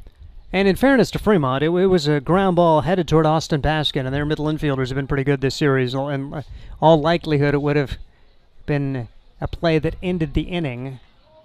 But let's see what the situation is going to be here with the Hastings Sodbusters. 3 on the board so far.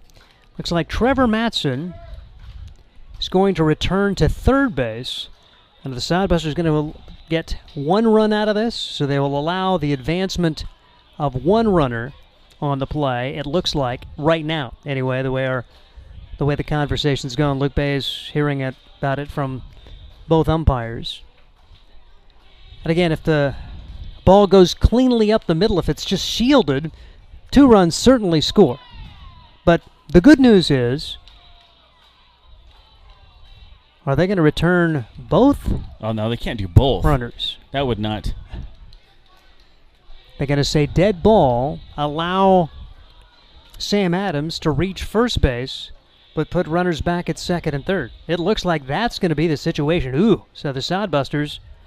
Well, the good news is the inning continues. The bad news is the run score. No run score on the play. Wow, this could come back and affect the game. Oh, big game, big call. I mean, and I can't say it's the wrong call because I honestly don't know. I would suppose the ball hits the umpire, so it's just ruled dead immediately.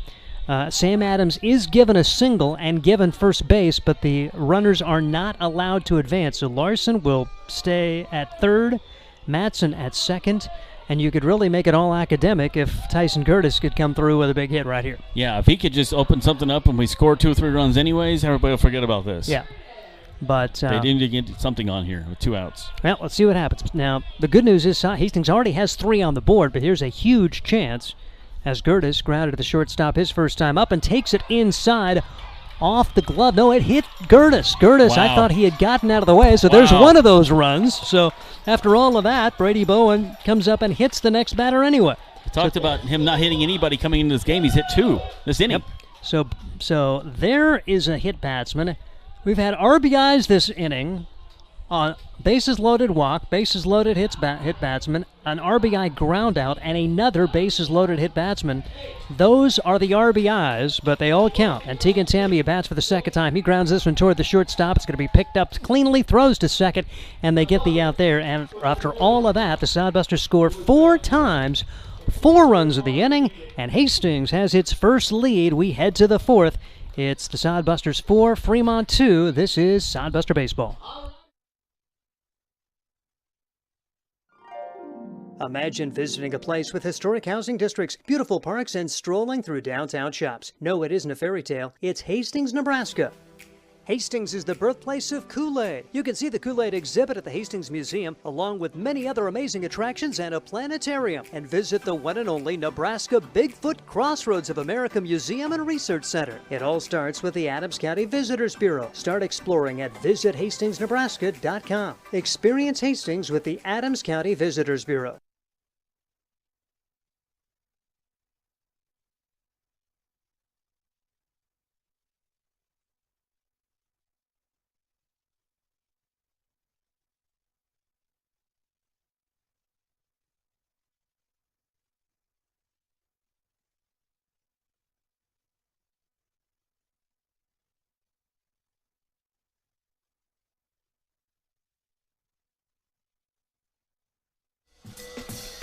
This is Sodbuster Baseball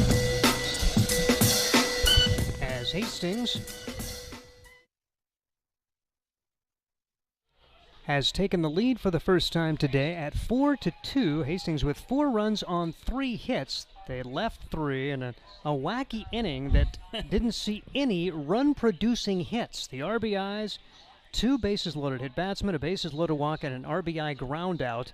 We also had an umpire interference call, which you just hardly ever see, and that stopped the play dead, gave a single to Sam Adams, but the guys had to go back to their respective bases. Hastings did get 1 run after that, and after all of that, the Hastings Sodbusters do have the lead now. It will be up to Drew D'Ambra to try to keep the momentum on Hastings' side after he just set Fremont down in order, although that was a little while ago. After a long go for the Sodbusters, they sent 10 to the plate. Pitch across for strike, no balls, 1 strike on Jason Axelberg. He had an RBI single his first time up. Yeah, and D'Ambra was sitting there a little while on the bench, so let's see if that affects anything. 4-2 the score. The Sodbusters with their first lead against the Fremont Moo. They pretty well controlled things on Monday in a 12-1 win. Then an off day on Tuesday, as this field being used by the Legion teams, and playing yesterday with Fremont rallying for a 5-2 win.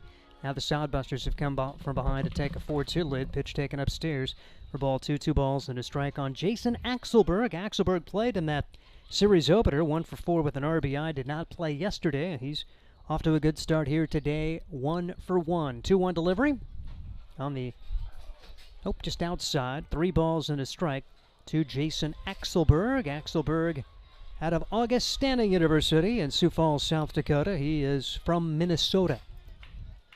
3-1 the count, and the pitch. High for a ball, not the way you wanted to start an inning after you just got the lead. It's a 5-pitch walk issued to Axelberg.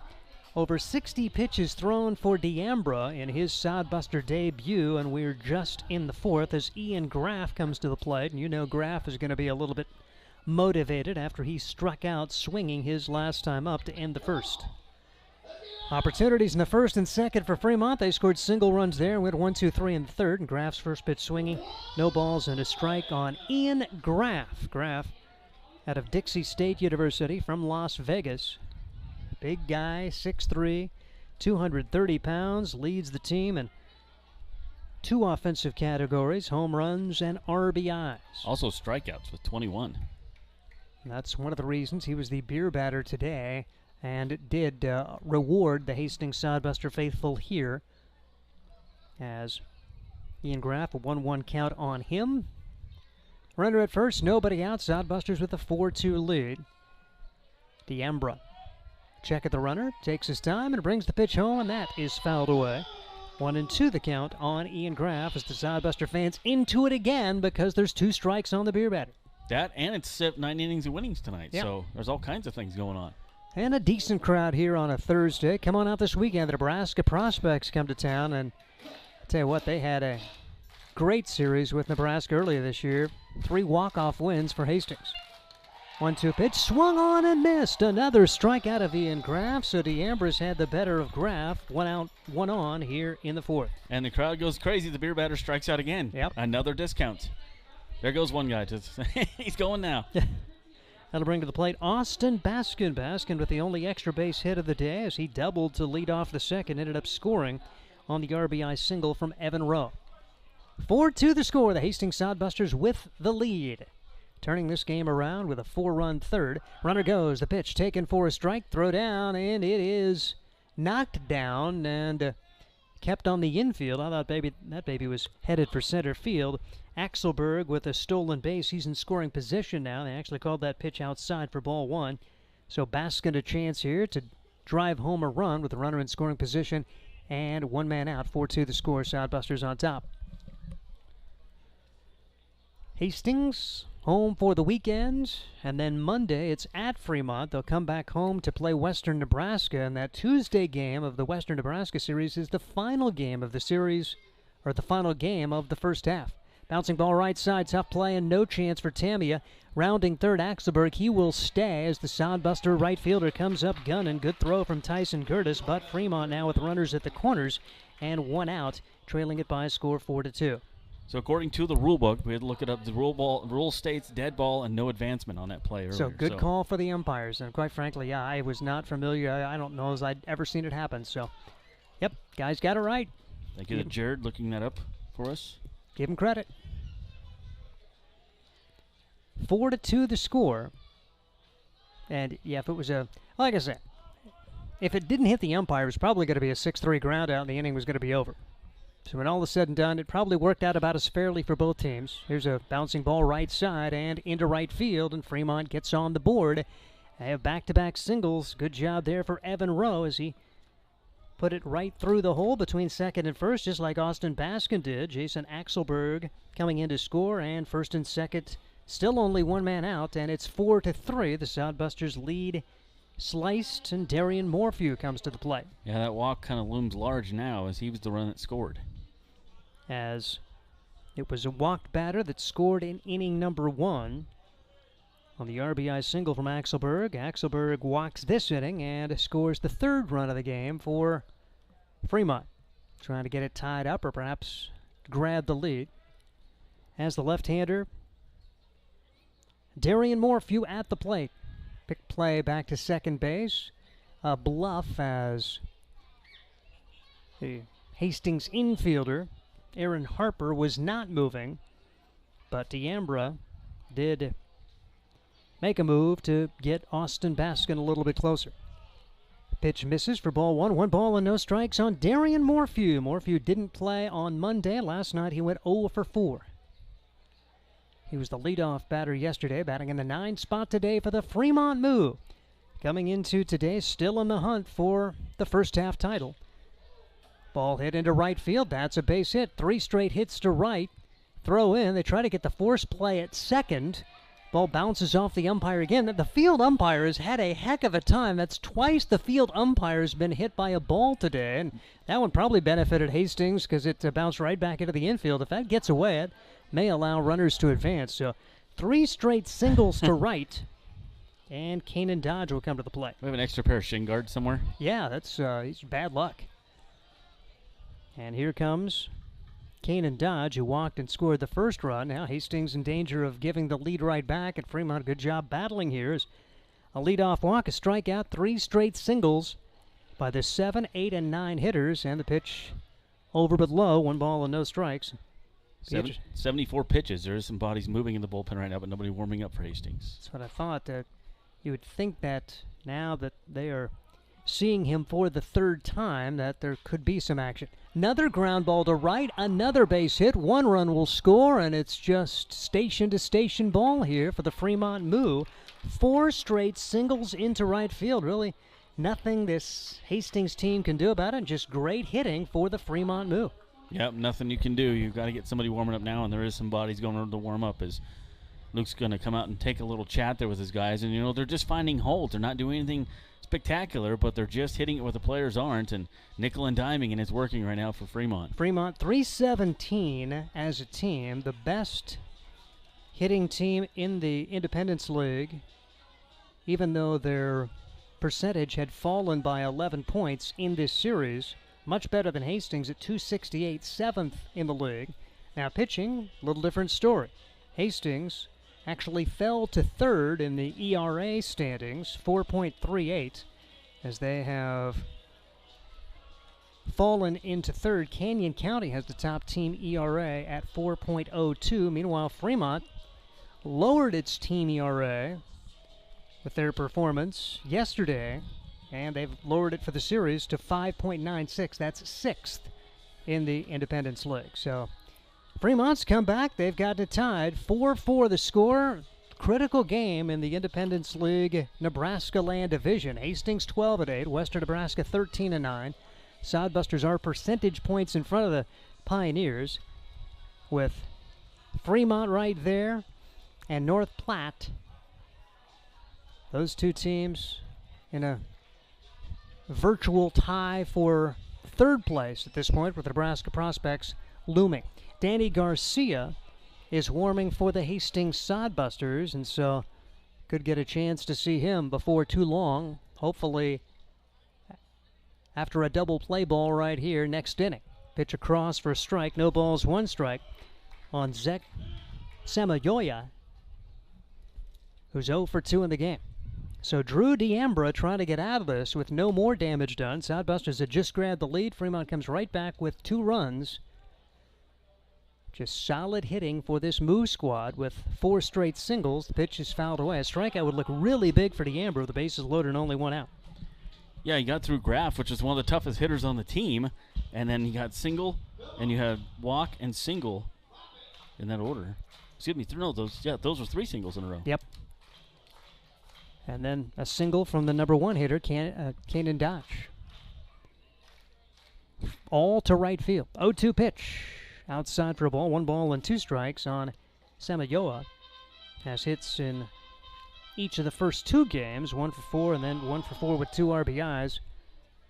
That critical 8th inning had a big 2-run hit for the Fremont Moo as they battle back to win the game. Trying to win the series here today. 1-2 delivery. Just did get a piece of it. The Fremont Moo, they do spoil some pretty good pitches.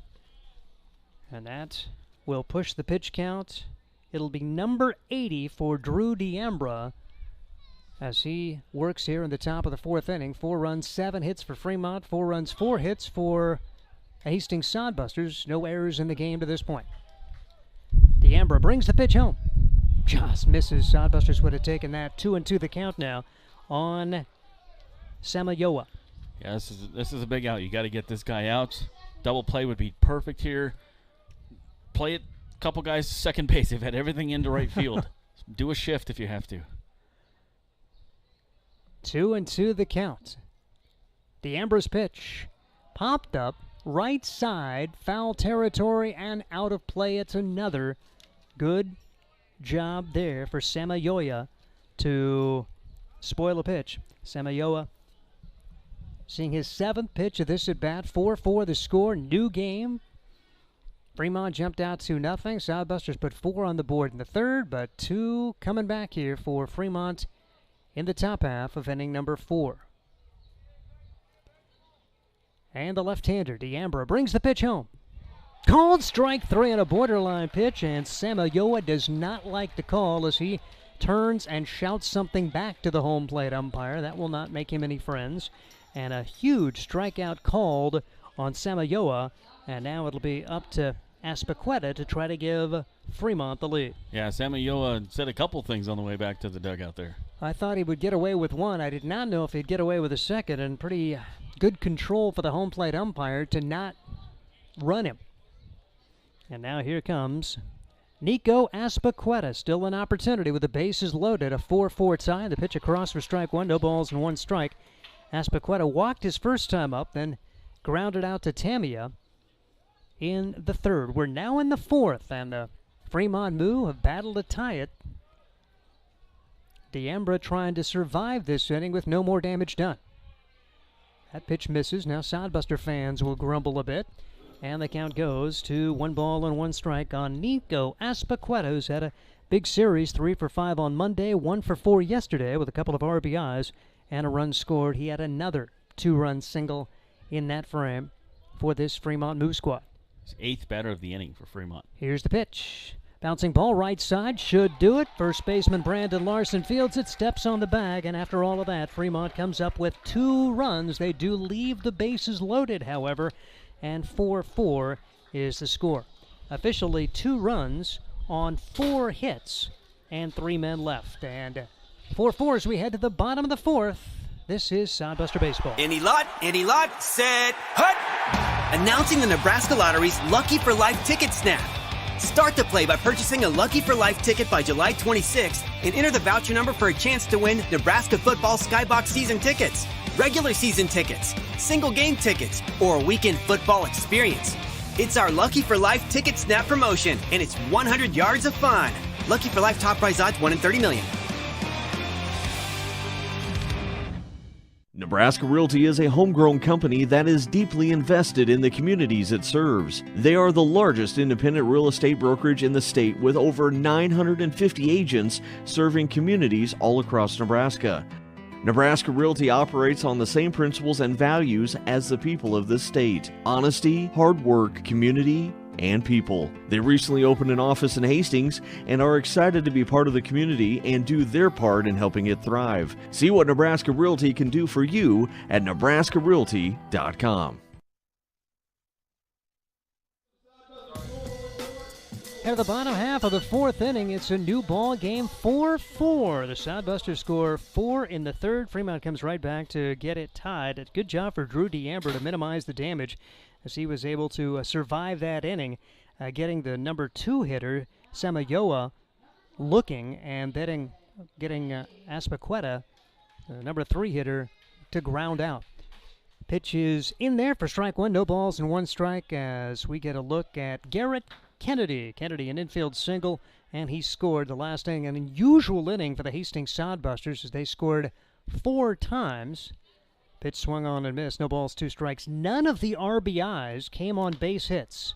A bases loaded walk, 2 bases loaded hit batsmen, and an RBI ground out scored the runs for the Sodbusters in the 3rd. Pitch is taken high for a ball. 1 ball and 2 strikes. And I love baseball because you just never know what's going to happen. And had an unusual play. A batted ball hit an umpire, called strike 3, and Garrett Kennedy knew it as he will head back to the dugout. He becomes the 3rd strikeout victim of Brady Bowen, who'd thrown 64 pitches coming into this frame. Really labored in that 3rd with 2 walks and 2 hit batsmen. Now it'll be Blake Burrows up, but a batted ball hit the umpire, and the batter awarded the base, but runners not allowed to advance. Here's the pitch. Over for a strike, no balls and 1 strike on Blake Burrows. He squared to bunt, pulled the bat back, and took strike 1. Tremendous speed. He's certainly a threat to lay down a bunt, particularly with the 3rd baseman, Nico Aspequetta, playing back. Burrows watches this go by for strike 2. Now the bunt probably not on the mind of Blake Burrows. Played 3 years at Kansas State, went on to Texas Rio Grande Valley. Still got one more year of college eligibility, looking for a home. 0-2 pitch. Burrows stays alive, fouls it away. Remains no balls and 2 strikes. Joined the team here recently and stepped right into the lineup and has done a nice job. Been on base twice here today, batting over 500 in limited at-bats. Bowen winds and delivers.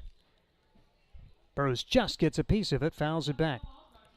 And Burrows not only going to be a key member of that loaded outfield for the Hastings Sodbusters, but a potential pretty good reliever as he made his debut yesterday. Pitched 1 1/3 inning and allowed no runs on 1 hit. 0-2 pitch. Foul back again. Burrows, good job hanging in. So here's a guy who seen action to the Big 12, Texas baseball, and one of the more experienced players just in terms of age on this Hastings Sodbuster roster. Bowen bring home another 0-2 pitch, and that's taken upstairs for ball 1. So Hastings' turn to work the pitch count a little bit. Brady Bowen roll him through the first 2 innings, but 34 pitches thrown in inning number 3. It's likely going to be a bullpen game before it's all said and done. 1-2 pitch, and Bowen couldn't, or Burrows, I should say, couldn't catch up with the high fastball from Brady Bowen, and he goes down swinging. So back-to-back strikeouts to open the 4th. And it'll be Aaron Harper to the plate for the Hastings Sodbusters. Aaron looking for his first hit. He's 0 for 2. Aaron had a magical week for Hastings. It seemed like he got up in so many big situations and came through. He'll be happy to see the Nebraska prospects come back, because he did a lot of damage against that team last time they were in town. Pitch over for a strike. No balls, 1 strike on Aaron Harper. Had a couple of hits, an RBI, and 2 runs scored in that 12-1 thrashing of the Moo on Monday. 0-1 delivery is upstairs for ball 1. 1 ball and 1 strike on Harper. Hoping to get on for Brandon Larson.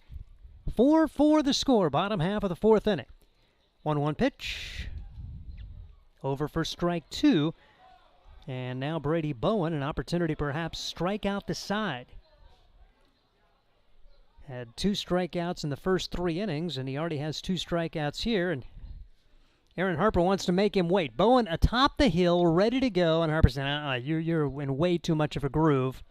So steps out, big deep breath. He's in there now, and Bowen set to go for a 1-2 pitch. Brings it home. Looping line drive, right side, but right there is the Fremont Moo's Evan Rowe, and the Sodbusters are gone in order here in inning number 4. No runs, no hits. We head to the 5th inning, and the Hastings Sodbusters, the Fremont Moo, are all knotted up at 4. Again, the Nebraska Land Division, it's a mess. Sodbusters, Western Nebraska, Fremont, and North Platte all within a game and a half of one another. Winner of that first half automatically qualifies for the playoffs at the end of the year. Sodbusters did get in a 1-game playoff the first year of the former Expedition League and lost to Western Nebraska. Now, this year there's going to be a 3-game playoff.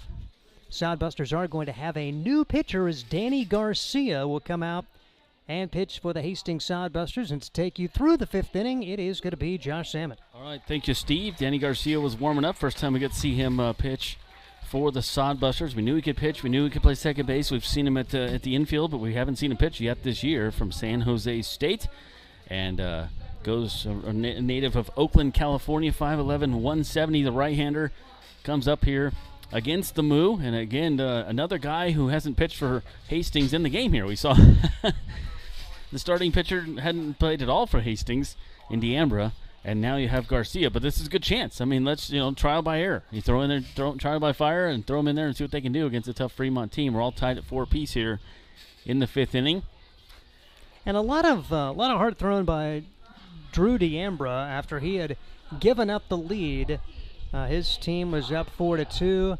Fremont had 4 straight hits against him and got to the 2 and 3 spot in the batting order with the bases loaded. You're thinking, man, this could really get away from him, but he got the big strikeout called and got a ground out. For him to get those 2 outs, pretty big for his confidence moving forward. Definitely is. All right, you want to take over? Yeah, Scott Lucia's going to join me here. And Scott, nice to have Danny Garcia on the hill. We've talked about him pitching, but we haven't seen him yet. And I know you know a little bit about him and what he can do on the hill. Oh yeah, he's a talented young man. He's just finished his first year at San Jose State. Infielder, pitcher, really nice kid, great athlete. Thinks he's going to be an infielder first. That's not always what his coach said. We'll see what happens. He's got a pretty live arm. Talk about Dudrey Ambra. He just joined the team, yesterday? Well, I picked him up from the airport. Let's see, what is today? All my days run together. I think it was Friday. Oh, okay. I picked him up at the airport. So he's been here for a couple days. Got acclimated with what we do. Talked to some of the kids. Sure. Got going. And so he threw a bullpen on Sunday. And so he's ready to go. Wasn't really efficient with his pitches.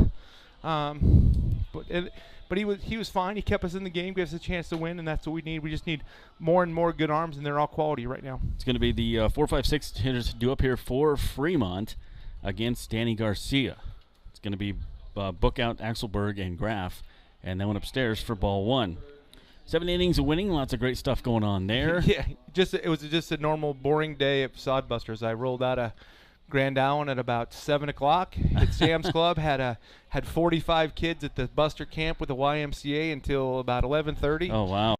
Fed them at 11:30. Then we got ready for the game. So it's been really good. 9 innings of winning tonight. We've already given away 4.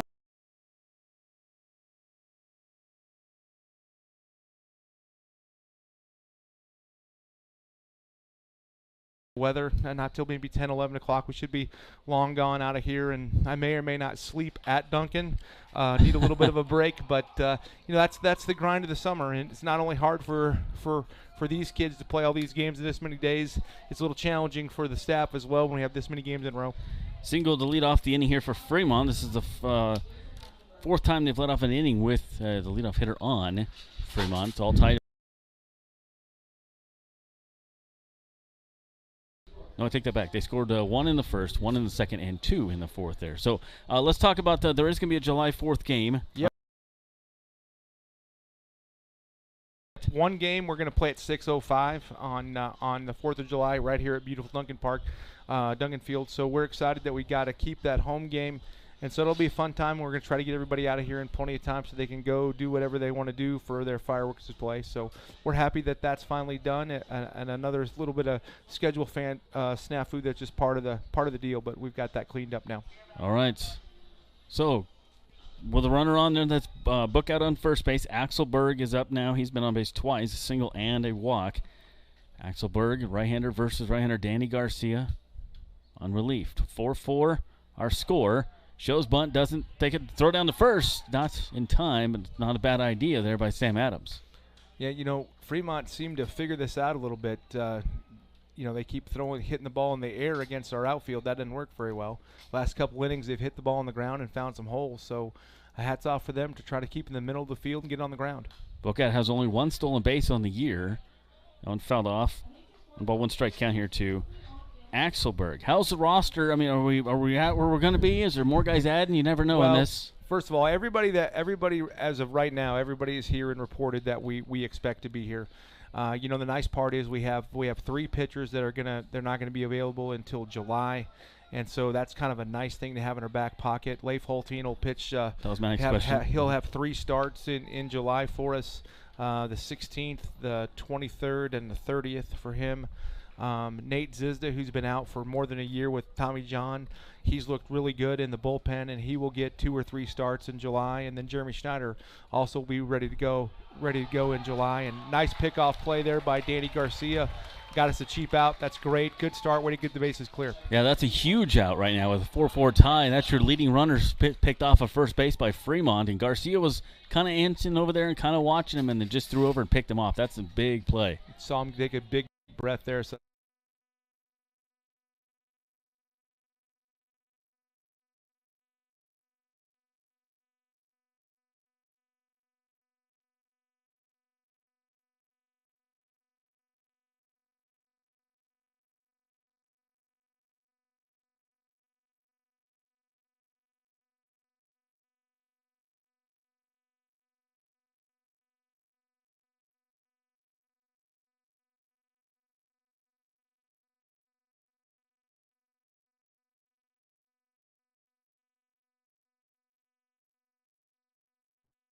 friends after the game. We all eat together, and that's nice, but we want to compete and beat each other. We both feel like we got the best teams in our division. Ian Graff comes up. He's a tough out, but he struck out twice tonight. You look at the divisions. I know coaches say they don't look at this much, but I know GMs do, and this division's wide open to anybody with Sodbusters tied for first place right now. Yeah, tied for first place. That's where we want to be. It's up to us to play good in the next 6 or 7 days and give us an opportunity to get in the playoffs early. That would be great. We've never done that before, and obviously we like to win. We want to compete, but the thing that's great is we get great support regardless because we've got good kids and we've got a good program, and so that's really good for us, and it's just an added bonus that we win, and that was really helpful for me because as you might know, I'm pretty competitive to a fault, and so I dislike losing way more than I like winning. But it's great to see our kids compete. And I know we didn't win that game last night, but it was good baseball again. And so that makes me happy to see them compete and do it the right way. So I'm really proud of these kids. One ball, one strike here to Graff. And you talk about a lot, it's not just baseball, it's culture here. And the culture you guys have and what Luke Bay does down there in the dugout. I mean, you have guys that have been here 3 or 4 days and they feel like they've been here a year. They just feel part of the family and they walk right in. And it feels a little different this year than it has in years past to me and to the players from what I hear. I agree. You said it right, Fish. It's family. All these guys know what the expectations are to be a Sodbuster, and those guys are doing a great job. I wish we would have had Caden running the broadcast today at the YMCA, and just to see our kids interact with those Y kids, it was really special to see them. I'm used to seeing them on the baseball field or in the hotel, and that's one side of the kid you see, but to see him in the real element with these little kids and how those kids look up to him and how hard they work at this was really neat. 2 balls, 1 strike, 1 out. Runner goes. Throw down by Sam Adams. It's a low one, and do they get him? They got him. That's a perfect throw. Sam Adams can spam second base. He's done. 2 outs. Atta baby Sam, good job. Good throw. Nice quick release by Danny Garcia. And, hey, 2 guys on, 2 guys erased off the base pass. That's a good start. It's 3 caught stealing by Fremont in this game, and they're running themselves out of this thing right now. 4-4 were tied up. What I like is if you could have seen that smile on Sam Adams' face, a big old smile. And, again, we just been playing really solid defense and not beating ourselves. If you're going to beat the Sodbusters this year, you're going to have to earn it because we've played really well and pretty smart baseball. A couple hiccups here and there, but for the most part, we've been pretty consistent. Danny Graff against a very tough, Danny Garcia against Ian Graff. And that one inside. Ian Graff leads the division in home runs with 6. Obviously, probably not going to get one out of here today, but we know he can hit the long ball. He's 5th in RBIs. Yeah, he's a good hitter. He was on the scouting report today when we talked about it a little bit. We watched him in batting practice. Nice and aggressive. He also strikes out a lot. Atta baby Danny, good job. 3 strikeouts for Ian Graff, the silver sombrero for him. The silver sombrero. There we go. We're getting to that. 9 hits for Fremont. We're still tied at 4 apiece. You got to go, or you stick around? I got stuff to do. I got to go give prizes away. All but right. I want to make sure I say hi to my family again. My mom and my dad, my aunt and uncle, Jalen. Can I maybe say their names right? How about Jim and Gail? That's better. And my family, my sister's family, Gretchen and Jason, they're sponsored the Sodbusters too. So I know they're all watching and enjoying their time up there. But just thanks. How and the I appreciate folks all doing? your support. Everybody's doing well. Awesome. Good to hear. Everybody's doing great. Good to hear. So thank you. I got to go give something away. All right, Scott Galusha there, and I think he brought good luck for the inning here as we had a good inning there for Sodbusters on defense and got 2 runners caught stealing in that inning, Steve, and just a good momentum carry there for Danny Garcia in his first inning pitching as a Sodbuster. Now they need to come back. This is an important inning to get some runs on the board. Yeah, Danny Garcia got the pick off, and then Jason Axelberg gunned down by Sam Adams on a well-thrown ball. And so 2 singles in the inning. They've now out-hit the Sodbusters 9-4, but the Sodbusters now see if they can find a way to take the lead. A really good bounce-back inning for Brady Bowen last time as he really scuffled through that third, allowing 4 runs on 3 hits. He was kind of his own worst inning with 2 walks and 2 hit batsmen that inning, but then kind of mowed him down in the 4th, so regained his mojo, and we'll see what happens here in inning number 5. All right, Brendan Larson will lead things off. It'll be Larson, Matson, and Scott due up for the Sodbusters here in the bottom of the 5th. I'm Josh Salmon. That's Steve Stein. We had Scott Galusa, general manager, co-owner of the team in here a little while ago, and he's a man that wears many hats. I have like 50, 60 hats in my closet. I think he still wears more than that one game. Yeah, he does a lot of things, and kind of the heart and soul of this organization, if you will, and it's just hard not to be excited and smile when you hear Scott Galusha talk. So Brady Bowen back out there for his 5th inning of work. Give up 4 hits, 4 runs, all earned, 2 walks, 4 strikeouts. And here's Brandon Larson. He has walked and popped out. That one down the first base line and is foul. So Sun pretty much an all outfielders. A little bit on third and short still as the shadows creeping in here at Duncan Field. They always come from the first base side. 0-1 here to Brandon Larson. The 1, 2, 3, and 4 hitters, excuse me, 1, 2, 3, 4, 5 hitters for the Busters don't have any hits in this game. And yet the Soundbusters have 4 runs on the board. So you talk about the epitome of manufacturing runs when you look at that 4-run third. Bottom of the order doing the hitting there. But guys making things happen, moving them over. Whatever they got to do. 1 and 2 here to Brandon Larson. Couple hits in last night's game. You'd like to see him get in the groove here. He's a high school player, baseball player about 6 weeks ago. And, ooh, that one came back and luckily didn't get anybody. Foul ball. Little kid got it, though. That's cool. Other scores, Gem City leading Spearfish 1-0 in the third. Nebraska's prospects up on Casper 2-0. 2-2 to Larson. That game is in the second inning, and the big game in the other division, Canyon County and Badlands, 0-0 in the third.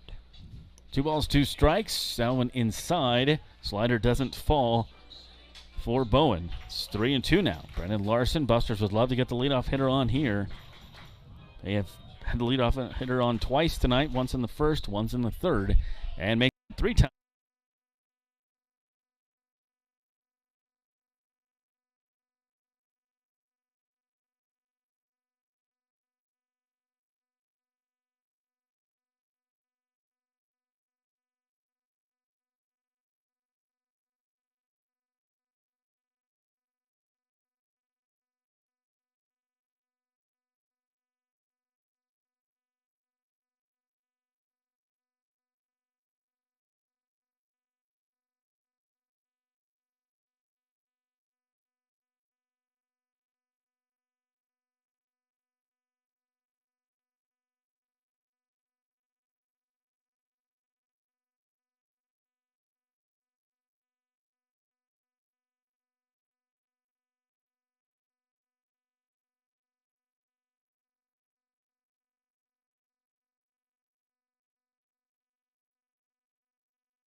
As you said, leads the team in triples. This would be a good chance to get one here. He's grounded out twice, 0 for 2.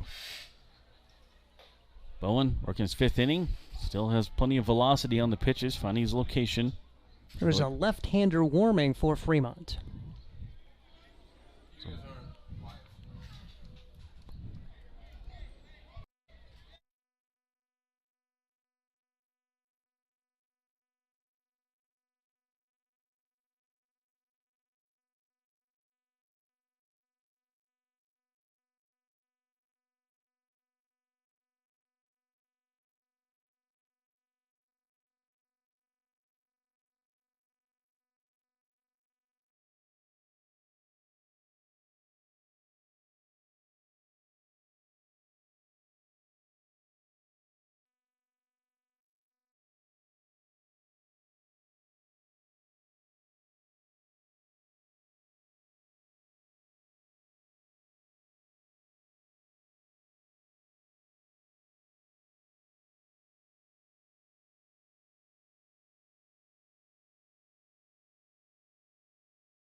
Are you tired of lousy internet and faceless customer service?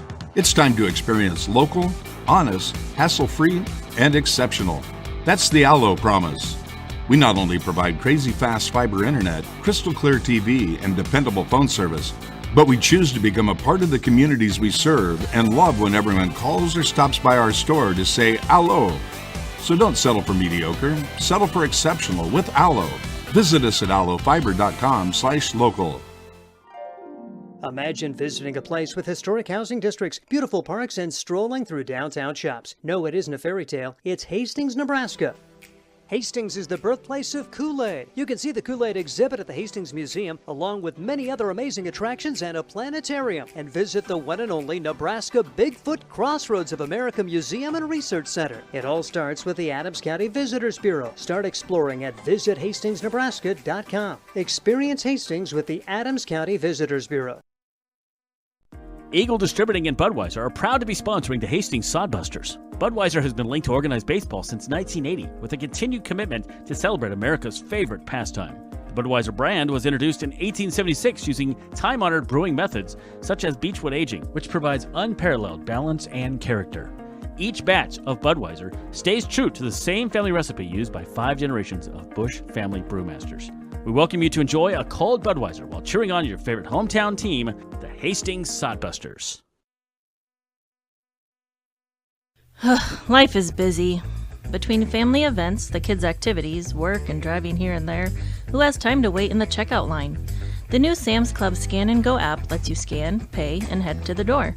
Or try curbside pickup. Just shop, park, and let them load it into your car. Curbside pickup for Plus members starts at 7 a.m. Monday through Saturday. Get all the products you love at the prices you expect from Sam's Club and skip the lines. Sam's Club, making busy lives less stressful.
The winning number 3, I'm going to go up to 49.97. Now running number 30, Austin Basket.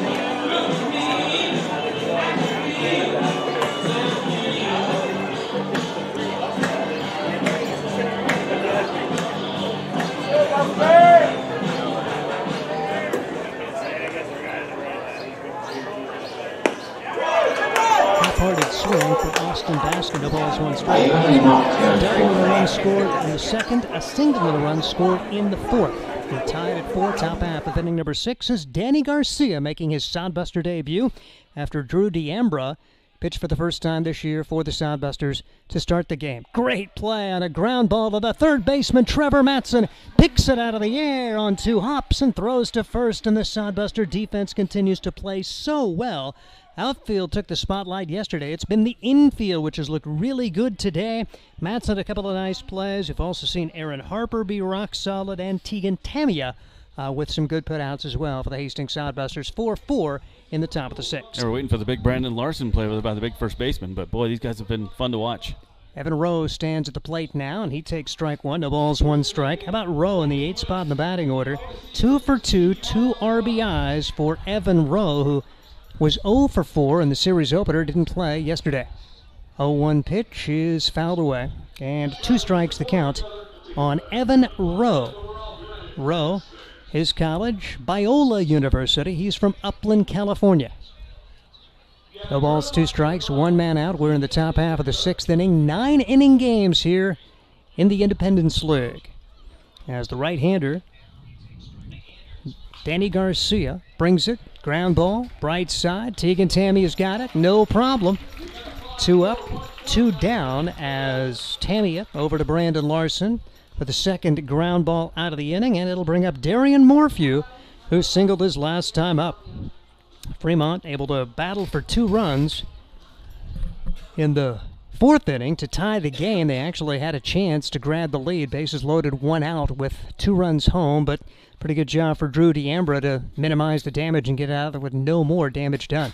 Half-hearted swing there. No balls and 1 strike to count on Darian Morphew, who is 1 for 6 in the series. Teams will see plenty of each other second half of the year. Just not many meetings. And quite frankly, that's okay. Seen a lot of Fremont over the last couple of years. Of course, the COVID year, they played a heck of a lot. There were fewer teams that year. 1-1 delivery. Big swing, no contact, 1 and 2. And last year, the 2 teams meeting over 20 times.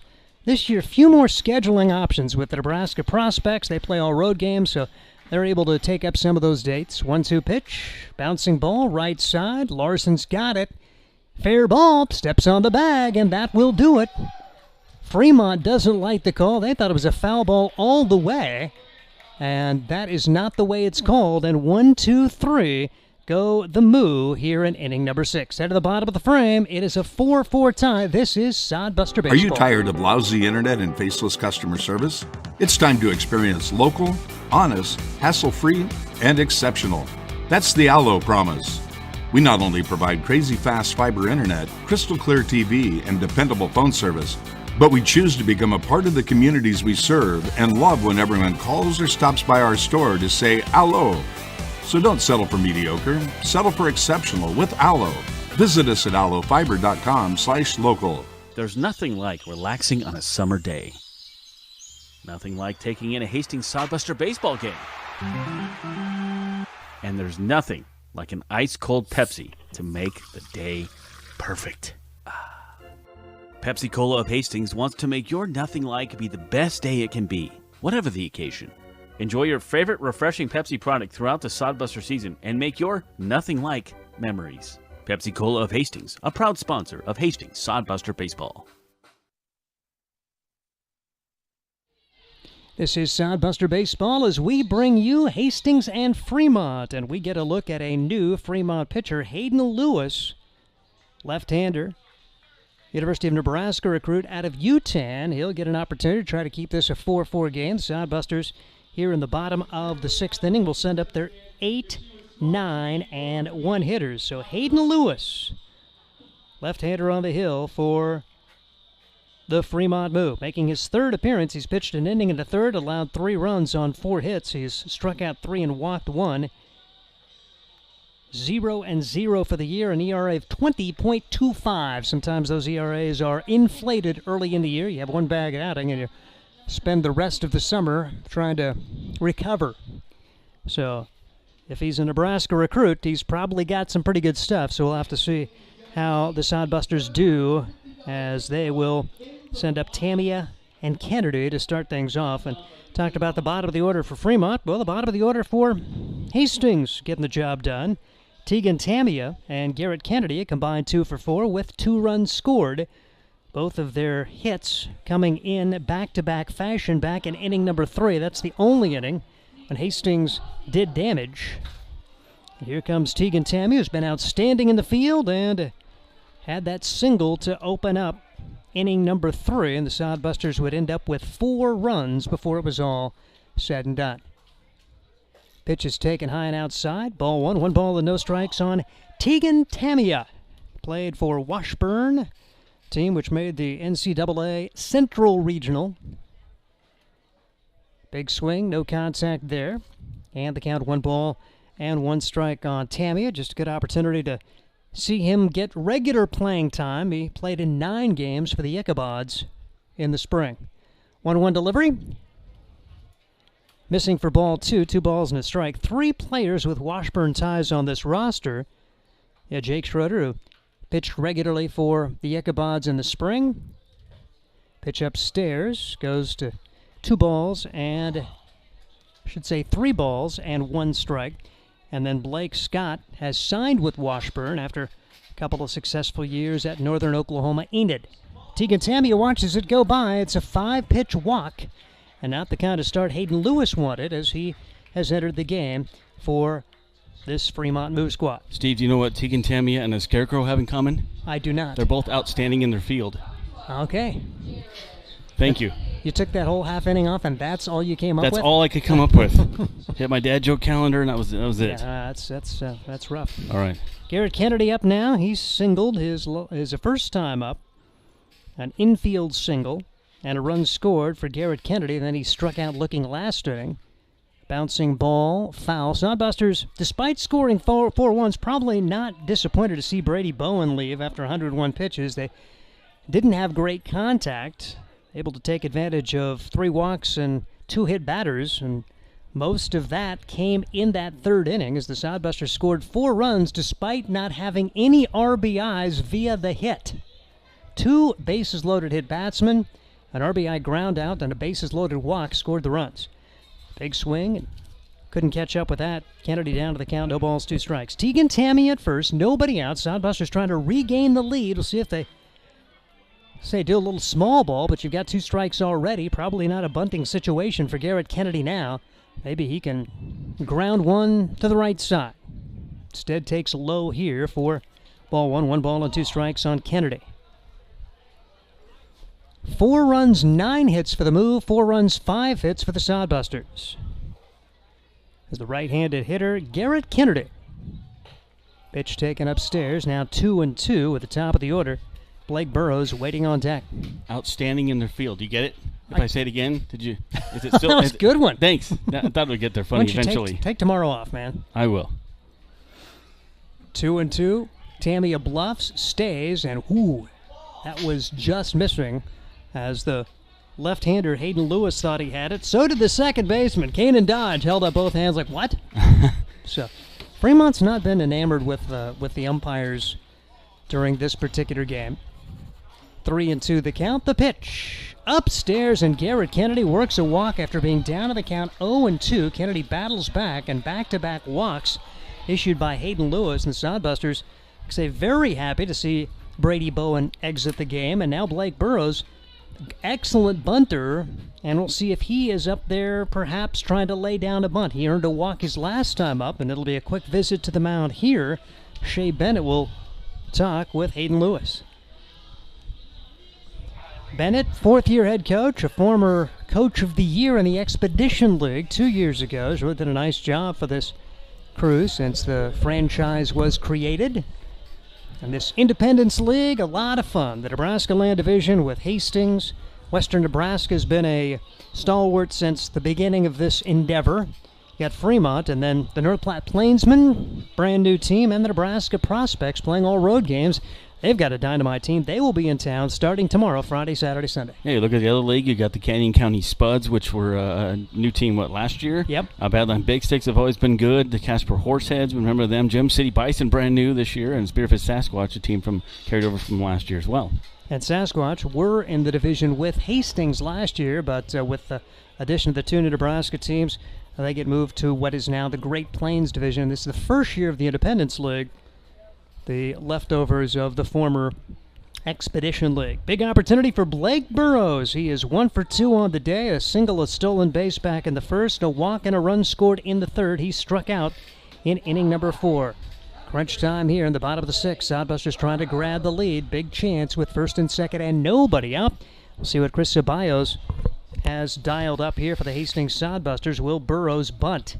He's swinging away to begin this at-bat and fouls it back. No balls, 1 strike on Blake Burrows. Well, that's kind of what Shea Bennett probably said to his pitcher, too. He's got the infield in on the corner there. Infielder at third base, Azpilicueta. So let's see if Burrows does bunt. He's still fast, even if the guy's in at the corner. They may try to get the lead runner. And like I say, if you bunt it, you want to make the third baseman field it. Burrows does bunt, tries to lay it down the third base line, can't get it done, and now he'll have to battle here at 0-2. Yeah, it's kind of a high pitch to bunt on. It's a tough one when it's a high pitch. And if you know a guy's going to bunt, sometimes you'll throw it up in the zone because those are harder to get down. Sodbusters trying to manufacture a rally here with the back-to-back walks issued by Hayden Lewis in relief of Brady Bowen. The pitch just misses. Count 1 ball and 2 strikes on Blake Burrows. Sodbusters 4, Fremont 4, the pivotal third game of this series. Sodbusters trying to win the series and keep a share of first place in this division. 1-2 pitch, foul back. Good job for Burrows to stay alive, and he'll get another crack at Hayden Lewis. Lefty-lefty matchup here. Harper and Larson, along with Trevor Matson, scheduled to bat this inning if the Sodbusters can keep it all rolling. First and second, nobody out. The pitch. Inside, it hits him. So wow. A 1-2 hit batsman, and thank you, Hayden Lewis. 2 walks and a hit batsman as he has struggled with the zone in his early appearance.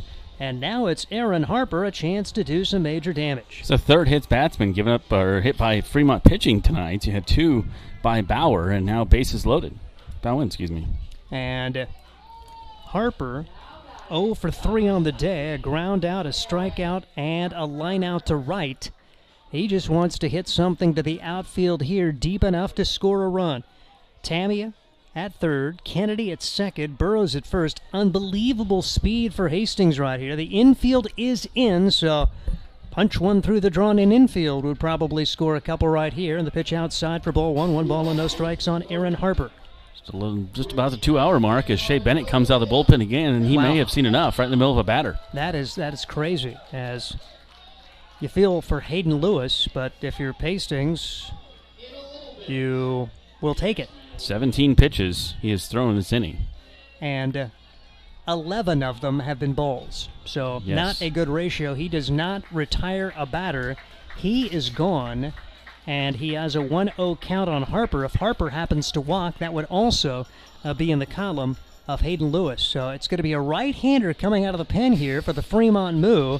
And the Sodbusters, all kinds of opportunities to regain the lead here in a 4-4 tie as Hastings and Fremont all knotted up in this final game of this series. Yeah, if you'll feel bad for a guy who gets pulled out in the middle of a batter, but Shea Bennett had seen enough, and as you said, 11 of the 17 pitches were balls, and that's not a situation you can be in with bases loaded with a tie game. And we talked about every game being important was the first half of the season's winding down.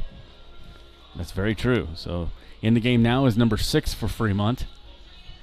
That would be Jacob Ortiz. Yep. 5'11", 166-pounder, a community college prospect. He's from Vail, Arizona, and he will be inheriting a 1-0 count on Aaron Harper. So we'll see what Jacob Ortiz can get done. As Ortiz making his 6th appearance of the year. He's thrown 11 innings.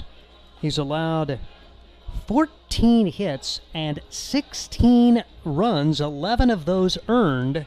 He struck out 14. He's walked 7.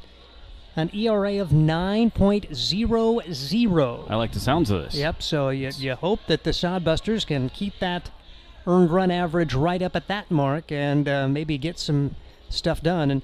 And you know, you heard Sky Galusha talk about it too. You feel like the Sodbusters maybe have a little advantage in their bullpen. And after Brady Bowen exits after 5 innings and 101 pitches, Hayden Lewis can't retire a batter. Got to get this guy with a fairly inflated ERA, and Sodbusters really need to make some hay now against the bullpen. Well, it's been a while, too, so Danny Garcia hopefully is keeping, warm back to the Sodbusters pitcher.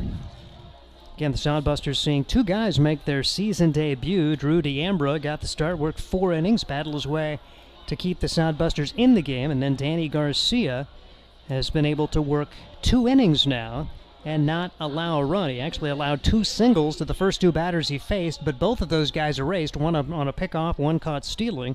Since then, strikeout and 3 groundouts in the 6th inning. Now we're in the bottom half of the 6th, and the Sodbusters are trying to regain the lead. Seesaw battle. Sodbusters trailed 2-0. They led 4-2, and we're all square at 4 now, with the pitcher Ortiz completing his warm-up tosses.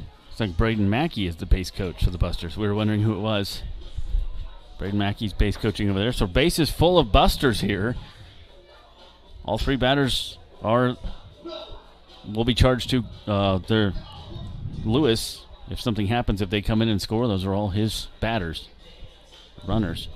And Aaron Harper, a 1-0 count on him. Ortiz has completed his warm-up tosses. The infield still playing in at this point. So the Sodbusters a great chance here to get a crooked number on the board. Batting average goes up about 30 or 40 points with the infield in. Just hit it hard somewhere, and the odds are it's going to get through. He needs this for a confidence booster. He's not happy with himself, but he's still hitting really well. Had a really good at-bat in the first. Just punched one over to the second baseman to move a runner from second to third. Since that time, strikeout and line out, and he takes ball 2. 2 balls and no strikes on Aaron Harper. That apparently just off the inside part of the plate. Yeah, it's weird when they start in the middle of a count with a new pitcher. Jacob Ortiz, the right-hander, trying to come in and put out a large fire for the Fremont Moo. 2-0 delivery. Across for a strike. 2-1 the count on Aaron Harper.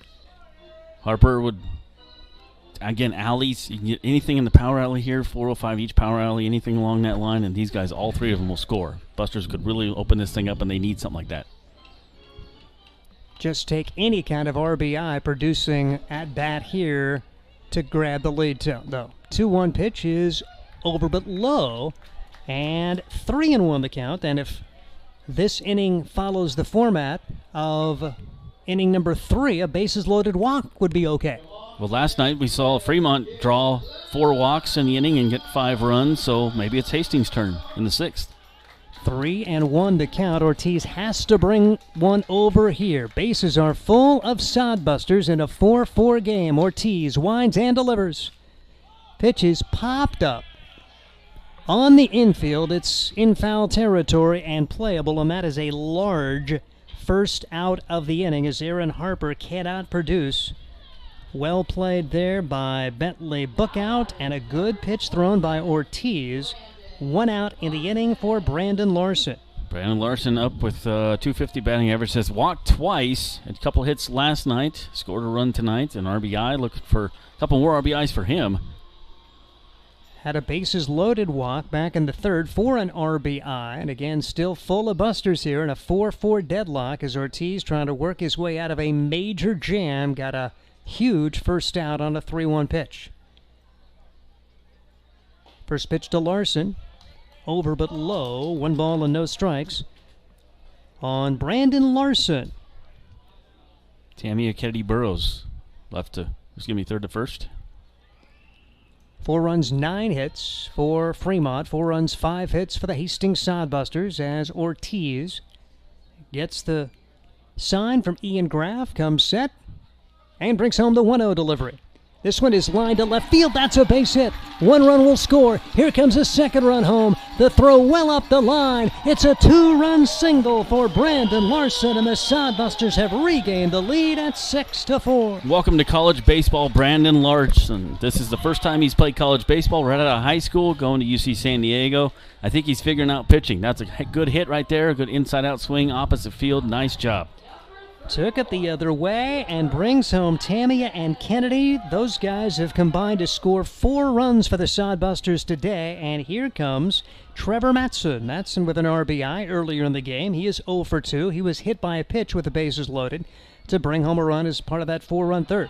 Pitch high, that will allow the runners to advance to second and third, so that takes away any kind of double play. The wild pitch will put Burrows to third, and it will put Brandon Larson to second, and that also will force Fremont to bring the infield back in, and now Trevor Matson becomes a better hitter. 3 RBIs in this game for Brandon Larson. He had 3 coming in to this game total. 3 in the game tonight. 1-0 the count on Trevor Matson. 6 for the score. Sodbusters on top. Matson right after one down at his ankles, and the count goes to 1-1 on Trevor Matson. Matson played this past year at Gardner-Webb. Former Sodbuster, I should say a former Western Nebraska Pioneer, and played for the Hastings Sodbusters last year, so his 3rd year with this group of teams. 1-1 delivery. Pitch hit on the ground into left field. That's a base hit. Another run scores as Matson gets an RBI single through the drawn-in infield, and Hastings has 3 on the board with Blake Scott coming to the plate. Well, and Matson also played for the Pioneers before that, so he knows this summer league ball. He loves coming to Nebraska to play, and we love having him. We couldn't find a much nicer guy than him, and it's good to see him get that RBI and that single.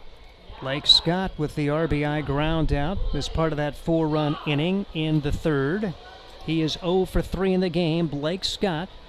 Runners at the corners. Still only 1 man out. Sodbusters trying to run away and hide from Fremont here in the 6th. A rubber game of this 3-game series. Ortiz brings the pitch on the outside corner for strike 1. No balls, 1 strike to count on Blake Scott. Ortiz, 3rd pitcher of the night for Fremont. 2nd one this inning. The last guy faced 3 batters and he was pulled. Hayden Lewis. And all of those runs go in the column of Lewis, whose ERA goes up even further. 0-1 to count, with still only 1 man out. Matson goes. Pitch is grounded to the right side, and that is going to score a run. Finally picked up by the first baseman Bookout. He wanted to let it roll foul, but he didn't think it was going to, and he wanted to make sure he got the out. So Blake Scott does the job. RBI ground out for the 2nd time of the game. Larson scores. Matson ends up at second base. Sodbusters have an 8-4 lead now with 4 runs home in the inning. Yeah, 2 RBIs tonight. He's 0 for 4, but 2 RBIs there for Blake Scott, so not a bad night at the office. You'll take it, and Sam Adams, the 8th man to bat in the inning, comes to the plate, and Sam's had a really good day. He's 2 for 3 for the Hastings Sodbusters. 2 of the 7 hits for Hastings in the game. Matson nearly took off to third. I thought he was going. Ortiz looked back and realized this guy's halfway to third base. I'm going to at least look him back. They weren't holding him on at all. And Matson loves to steal third. Sam Adams took strike 1, by the way, as Ortiz trying to work his way out of this jam. But 4 runs have already come across for the Sodbusters. Hastings trying for an add-on run here with a big 2-out hit from Adams. The 0-1 pitch. Taken the other way down the first base line, I should say down the right field line, and it's going to carry far enough for Evan Rowe to get there.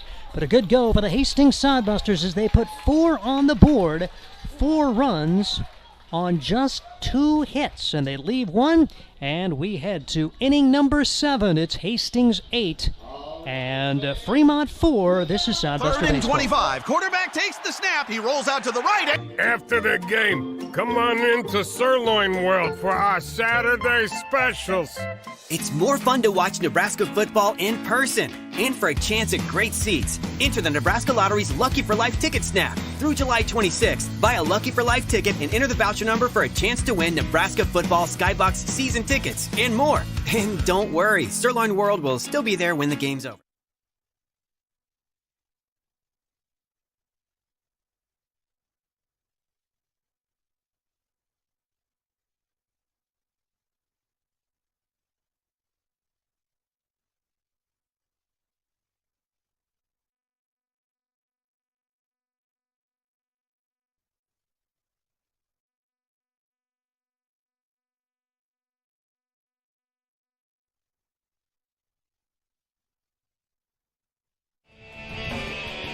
We bring you Sodbuster Baseball. Hastings now has regained the lead, a pair of 4-run innings, and they lead it 8-4. We head to the final third of this game, the 7th, 8th, and 9th innings. Top of the order coming up for Fremont.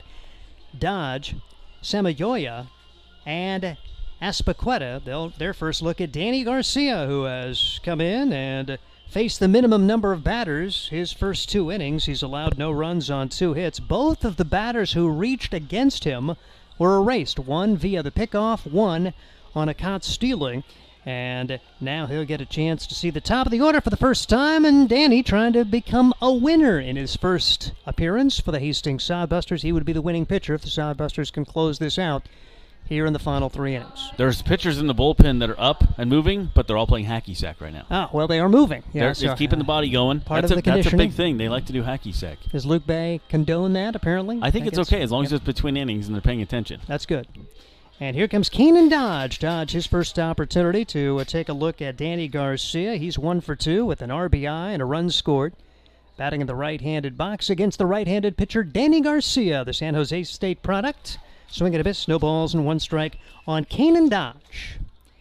Getting to the last third of this one, Dodge, a returnee from last year. He goes to Stephen F. Austin. He's from Louisiana. Pitch bounces away in the dirt. 1 ball and 1 strike on Keenan Dodge, who had a couple of hits and a run scored in the opener. He had the run scored, as a matter of fact. He led off that game. Came in to score. Fremont led 1-0. Sodbusters scored the next 12 of that contest, and now trying to wrap up a series victory and maintain first place in this Nebraska Land Division of the Independence League. Count 1 ball and 2 strikes on Keenan Dodge. The pitch low into the dirt. 2-2 on Dodge. Fremont Moo still very much a part of this one, as this first half race, Fremont 12-9, while the Sodbusters are 12-8. Pitch hit hard and fair down the third base line. Dodge will round first. We'll see if he's going to try for 2. Not going to get there. Great job for Garrett Kennedy. Get over and cut that off to keep Dodge to a solid single. Kennedy has earned his respect in this league. They know he's got a good arm and good wheels, and it's hard to get an extra base on him, even if you're as fast as Keenan Dodge. Zek Samayoya will step to the plate. He is 0 for 3 in the game and was unhappy about being rung up on strikes back in inning number 4. That was a big at-bat in the game, with the bases loaded and only 1 out. Fremont did not score any more during that inning. Remained a 4-4 deadlock until the 6th, and the Sodbusters put up 4. Samayoya fouls the first pitch away. No balls, 1 strike on Zek. Had hits in each of the first 2 games of this series. Is now 2 for 11 against Sodbuster pitching coming into this at-bat. Fremont's out hit Hastings 10-7, but the Sodbusters lead it 8-4. Given some gifts and taking advantage of it. Ground ball on the third base line. Trevor Matson, an amazing backhand stop. Throws to first in time. Wow, the infield continues to be really, really good. Matson has had 3 short hop stops. That one was the hardest of them all, and still made a good throw to get out Samayoya. Dodge to second on the play. I know that the plan was for him to play a lot of third base when he comes over here. That's what the coach wanted him to do. They're going to use him mostly as the third baseman at Gardner-Webb, and I think he's getting more comfortable. Obviously, first base is, he's played there for a long time, played a little bit third base, but man, he has really, really done a good job at third base. Nico Aspaqueta to the plate now, the runner in scoring position and 1 man out. 8-4 the score is Garcia. Right-hander working out of the stretch, brings home the pitch, and this one is grounded to the right side. First baseman Larson's got it, throws to the pitcher, covering in time. Larson to Garcia. Good job for Garcia to get over and cover the bag. On the play, Dodge advances to third, but the Sodbusters a chance to get out of this with no damage done if Garcia can get Bentley Book out. Producer Caden Kirkak brought up a good point. No errors in the game, especially for Sodbusters. We've seen a few errors go back and forth this series, but none for either team in this game. Yeah, well-played game, and been some quirky plays, some unusual occurrences, and like I said, odd line score. 4 runs, 10 hits, 8 runs, 7 hits for the 2 respective teams. Sodbusters with the lead now. Here's a broken bat pop-up on the infield. Tegan Tammy has got it, and that'll do it for Fremont. A leadoff single, but nothing to show, and they are retired. No runs on 1 hit, and 1 man left. We head to the bottom half of the 7th inning. It's stretch time at Duncan. 8-4. This is Sodbuster Baseball.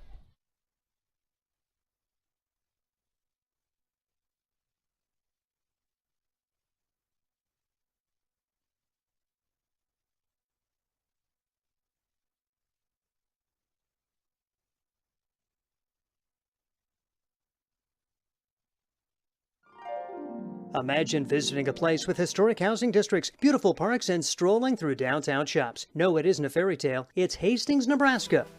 Hastings is the birthplace of Kool-Aid. You can see the Kool-Aid exhibit at the Hastings Museum, along with many other amazing attractions and a planetarium. And visit the one and only Nebraska Bigfoot Crossroads of America Museum and Research Center. It all starts with the Adams County Visitors Bureau. Start exploring at visithastingsnebraska.com. Experience Hastings with the Adams County Visitors Bureau. There's nothing like relaxing on a summer day. Nothing like taking in a Hastings Sodbuster baseball game. And there's nothing like an ice-cold Pepsi to make the day perfect. Pepsi Cola of Hastings wants to make your nothing like be the best day it can be, whatever the occasion. Enjoy your favorite refreshing Pepsi product throughout the Sodbuster season and make your nothing like memories. Pepsi Cola of Hastings, a proud sponsor of Hastings Sodbuster Baseball.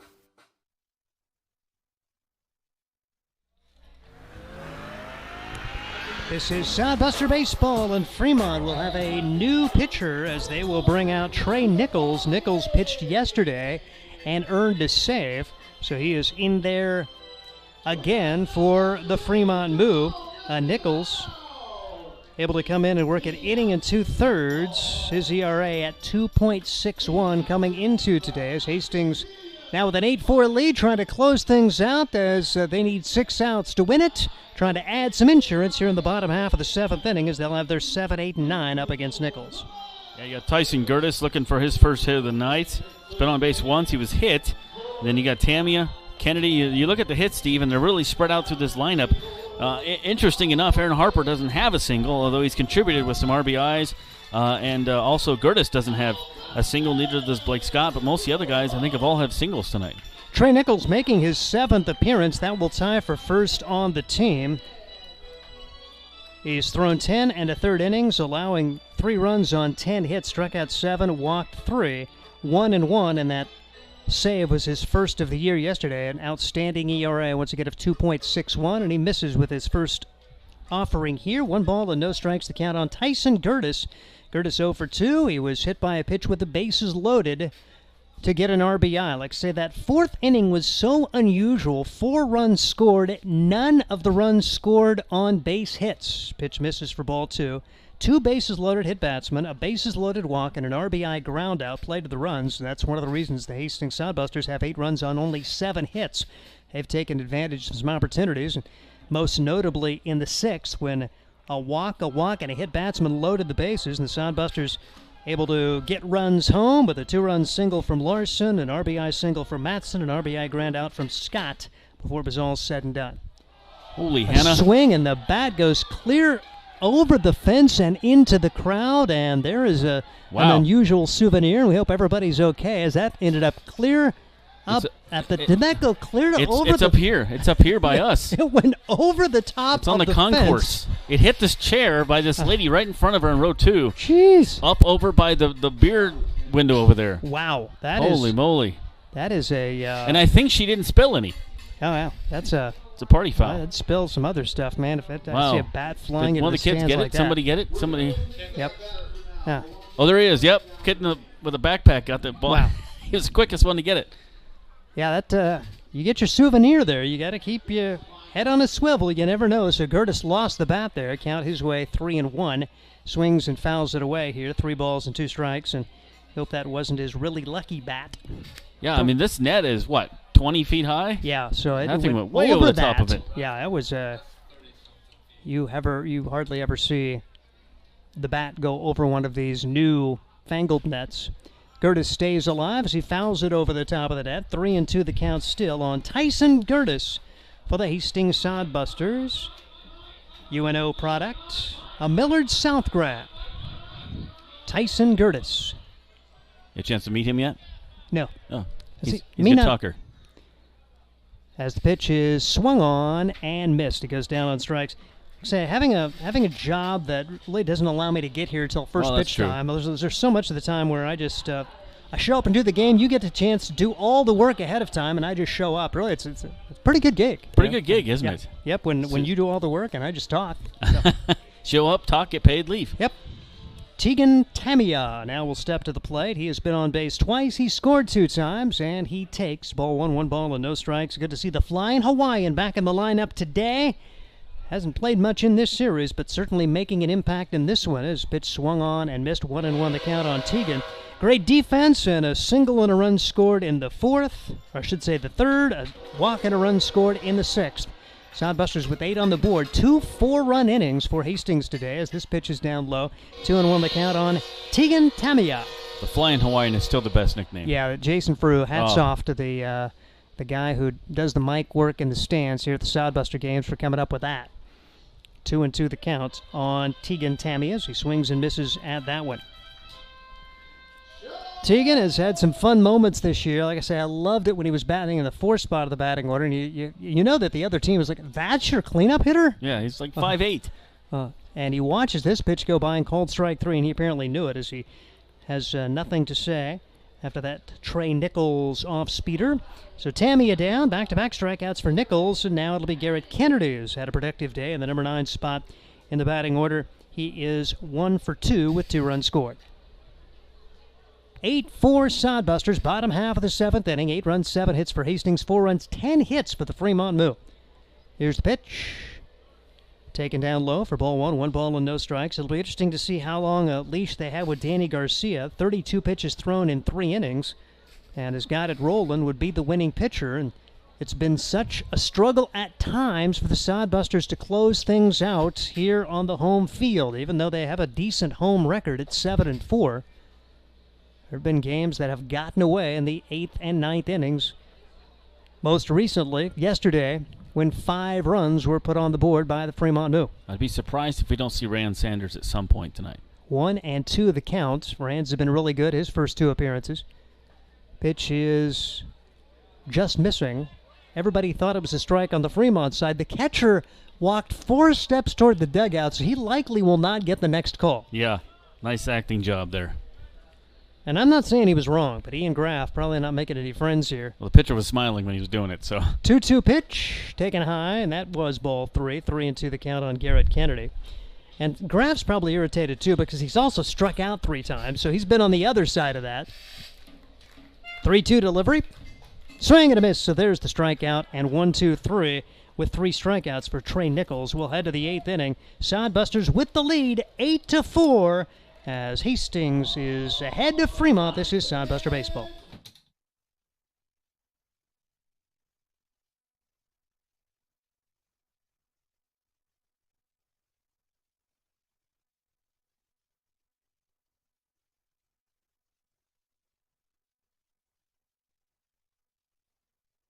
Want me to take it and give it to you? Mason in the America hat. We're going to see which one is the bigger winner. Ashton is already a bigger winner than... Here we go. On your marks. Get set. Go. Oh, what is this? Come on. 1. Faster. 2. Come on. 4. Go. What is this? 5, 6, 7, 8, 9, 10, go! Oh my goodness. And it is nobody doing the win. Hey, give Ashton and Mason a round of applause. They're so good. All right, good old fun at the ballpark. I think the one guy was cheating. I'm going to say that right now. Yeah, he did not have his head on the bat. So, hey, we head to the 8th inning. Sodbusters in good shape here. A 4-run lead with 6 outs to get Danny Garcia out for his 4th inning of work, and he is going to be going against the 5, 6, and 7 hitters. Hastings trying to close out a critically important game. The Nebraska prospects coming into more. Every game's going to be big from now until next Tuesday when we close out the first half. There are 4 teams battling for first place in this Nebraska Land division. And Hastings trying to hang on to first if they keep on winning. Control their own destiny. Here is Josh Salmon. Thank you, Steve. We'll be Axelberg, Graff, and Baskin due up here for Fremont. Fremont scored 4 in the 3rd and 4 in the 6th. Down by 4 runs now, 8-4. As you know, no lead is safe against Fremont Moo. We've seen that. So coming up here is Axelberg. 2 hits tonight, a walk, been on base 3 times. Trying to keep him off the base path this time, 1-0. Garcia, you would think that somebody at some point would be warming, and there are some guys moving around the bullpen right now, as considering this is his first pitching outing of the year for the Sodbusters. He's done outstanding. Swing and a miss on that one. Pitch count here for Garcia. We're right at 33. The 1-1 offering in there for strike 2.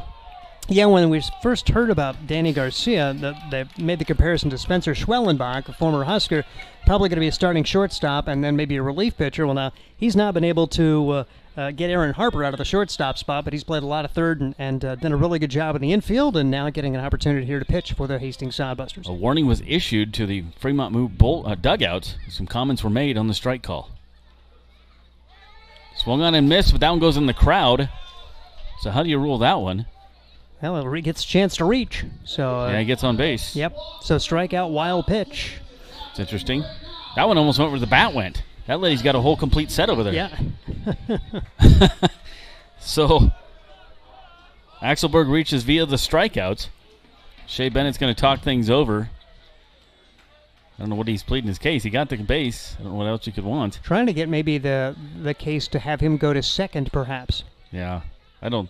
Nice try. So that brings up Ian Graff. Graff, surprisingly, you look at his offensive numbers, you think coming in this game he's going to be the tough out. He has struck out 3 times tonight. Busters have done a good job against Ian Graff. Hopefully that means he's not due. He is up with 1 on. Axelberg stands on second base. That one is hit to Tamia. High chopper, checks the runner over to first, gets the easy out, good play, and there's 1 down. And up by 4, that is the right play. I know Tamia gave it a look to second, and everybody on the Sodbuster dugout probably said no, get an out. And Tamia did make sure he got 1, and Axelberg advances to second. I mean, you'd exchange 2 more of those, and you get out of this inning with no damage done. Yeah, you got the very smart defense out there by the Sodbusters, and that's a veteran second baseman over there. So it brings up third batter of the inning. That's Austin Baskin. Runner on second. There is 2 outs, though. And pitch coming in here is a little low. No, it's got the strike call. So Fremont has been very upset with the pitch, with the strike zone this game, and they issued a warning here a batter ago. No balls and 1 strike from Danny Garcia. That one bounces away from Sam Adams. He lost it. Looks like he didn't see it at first. Was all the way to the backstop, so Axelberg runs to third base. I think I got a pretty good piece of Sam Adams, too. I'm not sure as he's going to come out and talk with Garcia. Looks like he might have gotten crossed up a little bit. I think he was expecting a different pitch there, as those 2 guys will talk things over. Sodbusters lead it 8-4. That does put that runner at third and less than 2 outs, so again, the Sodbusters would trade it out for a run at this point. They'll play their infield back. So Baskin, if he puts 1 on the ground, pretty much anywhere to the infield, Fremont scores, but Sodbusters would be okay with that to get the second out. Yeah, definitely. You'd trade a run for an out with a 4-run lead. And so Sam Adams getting his time to stretch. Umpires know all about taking a hit back there. And usually that works pretty courteous both ways. If the umpire takes one, the catcher usually goes out and talks to the pitcher to give a guy a chance for that to rub it out and warm it down, whatever he's got to do to get back in the game here. So Garcia, 3rd inning of work for him. And the pitch coming up here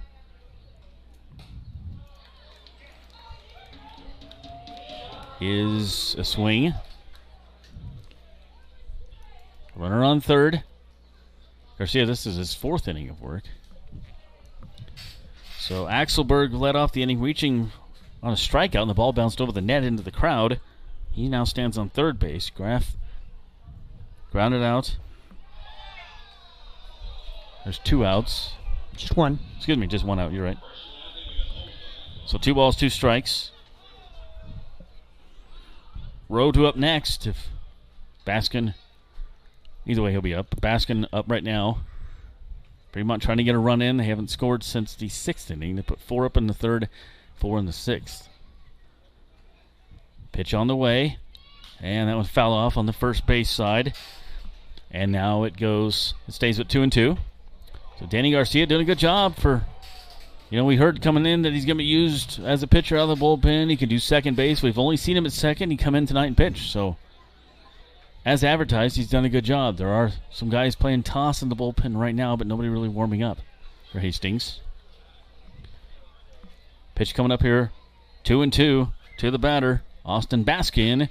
That one hit into left field. That will easily score the run on the RBI single there for Baskin. It's now 8-5 Hastings. So Fremont, after scoring a run in the first, a run in the second, 2 runs in the fourth, they do get on the board here. Sodbusters had taken a 4-2 lead, and then it was tied at 4. Sodbusters put up 4 runs in the 6th inning to take the 8-4 lead, and now Hastings has an 8-5 lead as they try to just minimize the damage with Evan Rowe coming to the plate. All right, Evan Rowe, right fielder tonight for the Moo. And for Rowe, he is 2 of 3. 2 RBIs for him, batting .321. 1 run in this inning for Fremont on 1 hit, and the run that scored was, coincidentally enough, a strikeout who happened to reach base on a ball bouncing into the crowd. The 1-0 coming up here from Danny Garcia is inside. Garcia is starting to perhaps lose a little bit of control here. You say you think you're getting to the bottom of the order, that it's going to go in your favor. The bottom of the order with 6 hits, 7, 8, and 9, have done a really good job, and we will see a visit to the mound here as Luke Bay comes out and talks with Danny Garcia. 45 pitches for Garcia. This will give somebody a chance to warm up over there in the bullpen as well. Nebraska prospects coming to town next 3 nights, 6:35, Friday, Saturday, and Sunday. Love to see you out here at Duncan Field. Always a good time. There's always the on-field promotions. A great. They got some new concession stuff too. Should be fun for the family. And there's of course the play set. Sometimes you get to meet the players after the games, get autographs. It's just a good time. Even if you're not a baseball fan or someone in your family's not, it's a good show and a good performance and a good old night at the ballpark here at beautiful Duncan Field. You'd like to say this baby's over. With the Sodbusters, they were up by 4 runs, but man, we have seen way too many late inning leads go by the wayside at Duncan Field, including yesterday in Fremont. Best hitting team in the Independence League. They certainly have the capabilities. Yesterday they had 5 straight base runners with 2 outs in the 8th to battle back to get the win. And here they get an RBI single with still just 1 out. So all kinds of opportunities here, particularly if they can plate this next run to draw a little bit closer. Danny Garcia could really use a double play. The 2-0 coming up here to Evan Rowe is low for 3-0.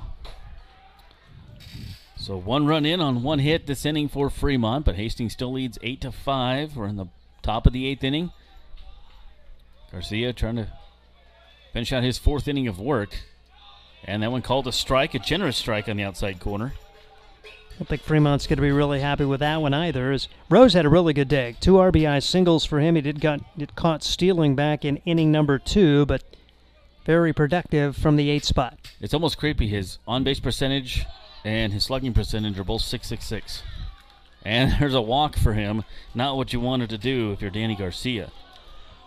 So now 2 on here. And the tying run coming to the plate in Darian Morphew. Always a tough out, kind of like another leadoff hitter in the 9th spot. And what would it be? Sodbuster baseball without late inning drama. Man, we've had what little hair I've had left. There's been so many more gray hairs with the 9th inning in particular, and now the last couple of days, the 8th inning has been really rough. Garcia's pitch right down Burlington Avenue for a strike. And I said it all began with a terrible swing for Jason Axelberg at one that was in the dirt, and it bounced clear over the netting into the stands for strike 3 reach on a wild pitch. Now we have something they're going to talk about. Are they talking about maybe perhaps his motion? Or because they look to the second base umpire as well. I'm not sure what's going on here on the field. Right now there's an 0-1 count on Garcia, and you see the catcher, Sam Adams, out visiting with Danny Garcia. Oh, okay, so he's turning his body on his motion. So they just gave him a warning. Balk, yeah. They did not call an official balk. No. I'm sure Fremont will call it. But trying to do a little education here instead of calling the balk. That's cool. I like that. Do it for both teams. I appreciate that. The 0-1. Two more few coming up. One run in for Fremont. They trail 8-5, but 2 on here. Just 1 out. Garcia's pitch is in the dirt. Nice stop by Sam Adams. There's somebody warming up in the bullpen, a righty for Hastings. 1 ball, 1 strike, 1 out, 1 in for Fremont, 1 out, 1 on. Excuse me, 2 on. You have Baskin and Rowe on base. Strike. The run scored this inning was by Axelberg. Baskin on second. Rowe stands on first. 1 ball, 2 strikes. Garcia would love to finish out this inning. Buster would love him to finish out this inning and give up nothing. Double play would be nice. That one's going to be hit deep to center. Playing shallow out there. And making the grab was Burrows, but able to tag and get to third is the runner Baskin. So that's a deep fly ball. Burrows was playing very shallow. Between him and Gertis, they had great communication. Tracked it down. Now runners on the corners with 2 outs. Long fly ball to center field is what that ended up being, but they did move up the runner 90 feet. Huge second out, because if that's over his head, we likely have ourselves a 1-run game with Darian Morphew standing at third. So a large out, and now a chance for Garcia to get out of damage with only 1 run allowed, as we believe it's number 18, Sawyer Duddleston. Interesting, okay. We wondered why he wasn't in the lineup. Maybe that's why. Second chip out for Luke Bay, and this is going to be it for Danny Garcia, making his Sodbuster pitching debut, and you need to get the out here, and you appreciate what Danny did, but you also like to see the call here from Luke Bay. He understands you got a ball game to win, a much needed ball game, as crowd makes some noise for Danny Garcia. Teammates all coming out of the dugout to congratulate him. It shows you the camaraderie here at Hastings. It was 19, not 18. Ryan Jacobs. Yep, okay. So I wondered about that. Yeah, Ryan Jacobs has been outstanding for this Hastings squad. He will get the call for the Hastings Sodbusters. Jacobs has been really, really good, and not only with his arm, but with his bat. He has been a great addition to this team. And Ryan Jacobs from Tarleton State hails from Spring, Texas, 6'4", 225. Last pitched on June 13th against the Badland Big Sticks. His record is 1-0, 2 ERA. 4 games, 1 start, 1 save, 18 pitches, 27 strikeouts, and only 4 walks for Ryan Jacobson. Yeah, Ryan Jacobs, the guy only pitched a third of an inning in the spring for Tarleton State, but has been really solid for this Hastings squad. And he comes in with the tying run at the plate, 2 outs, and he'll face the top of the order in Kanan Dodge. So Jacobson, need a very good outing from him to get out of this inning. I wouldn't be surprised if you'd see him back out there in the 9th if he's going good, but you've got Ryan Sanders if you need him. You've got like Matt Sagment. You've got some of those guys late innings. You've also got a Jacob Shaw if you'd like, but if he's cooking, then let him go. But first he needs to get past Kanan Dodge and the Fremont Moo here as the Busters leading 8-5. We'll take a look at the Independence League scoreboard tonight with some of the other games going on. Badland Big Sticks are at home. They're in the bottom of the 5th, leading 5-1 over Canyon County Spud. Spearfist Sasquatch at home as well. They're leading 4-1 over Gem City Bison in the top of the 7th. And Casper and Nebraska Prospects tied at 7 apiece in the 5th at Casper. So that's an interesting game. Ryan Jacobs does have one of the 2 saves for the Sodbusters this year. The other was from Ryan Sanders, as Sanders has just seen a couple of appearances since signing with the University of Nebraska Omaha. A really solid spring for him at Cloud County, and Rans certainly could perhaps be that closer, but here's another guy that would be a candidate for that closer role, and I think it's just a matter of who's got the hot hand, who's maybe the freshest, and today it's Ryan Jacobs, as he'll have an opportunity to hopefully get a 4-out save, get an out here, and perhaps close things out in the 9th. Making his 5th appearance of the year. Like I said, it's June 13th, his last time, so it's been about 10 days for him. Arm should be good and fresh out there. He inherits runners on the corners, and the batter is Kanan Dodge. Fremont down by 3. Dodge represents the tying run here in the 8th against Ryan Jacobs. The righty comes set, and that one way outside. Sam Adams does a good job to hold on to it. Ball 1. So Danny Garcia, solid first outing. He was able to get that line out from Morphew. Actually retired 3 batters this inning, but one of them reached on the wild pitch, the strikeout.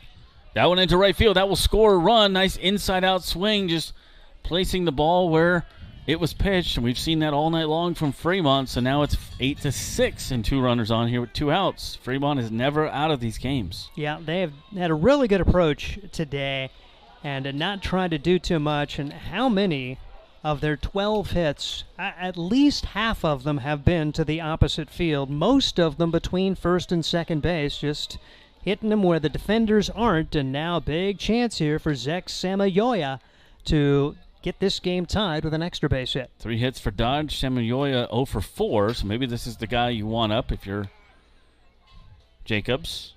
He's 0 for 4. Next batter's 0 for 3 as well. 2 on here, 2 in for Fremont. Down by 2. 2 outs. 1-0 is the count. 1 ball, no strikes. Ryan Jacobs on relief of Danny Garcia, third pitcher of the night for Hastings, and that one outside as well, as he's having a hard time finding the strike zone here. 2 balls and no strikes. So Jacobs, and there are some bodies still moving in the bullpen for Hastings. Luke Bay knows that this is an important game for Hastings. We're in the 8th. 8-6 the score. Hastings leading, trying to get out of a little jam here against Fremont. Swung on a miss in the high fastball. That thing's moving. 2 balls, 1 strike. Good job there for Jacobs to bring one, and he had a lot of velocity, and Samoa could not catch up with that one. 2 balls, 1 strike, 2 outs. Pretty much thrown mostly fastballs as Jacobs since he's come in.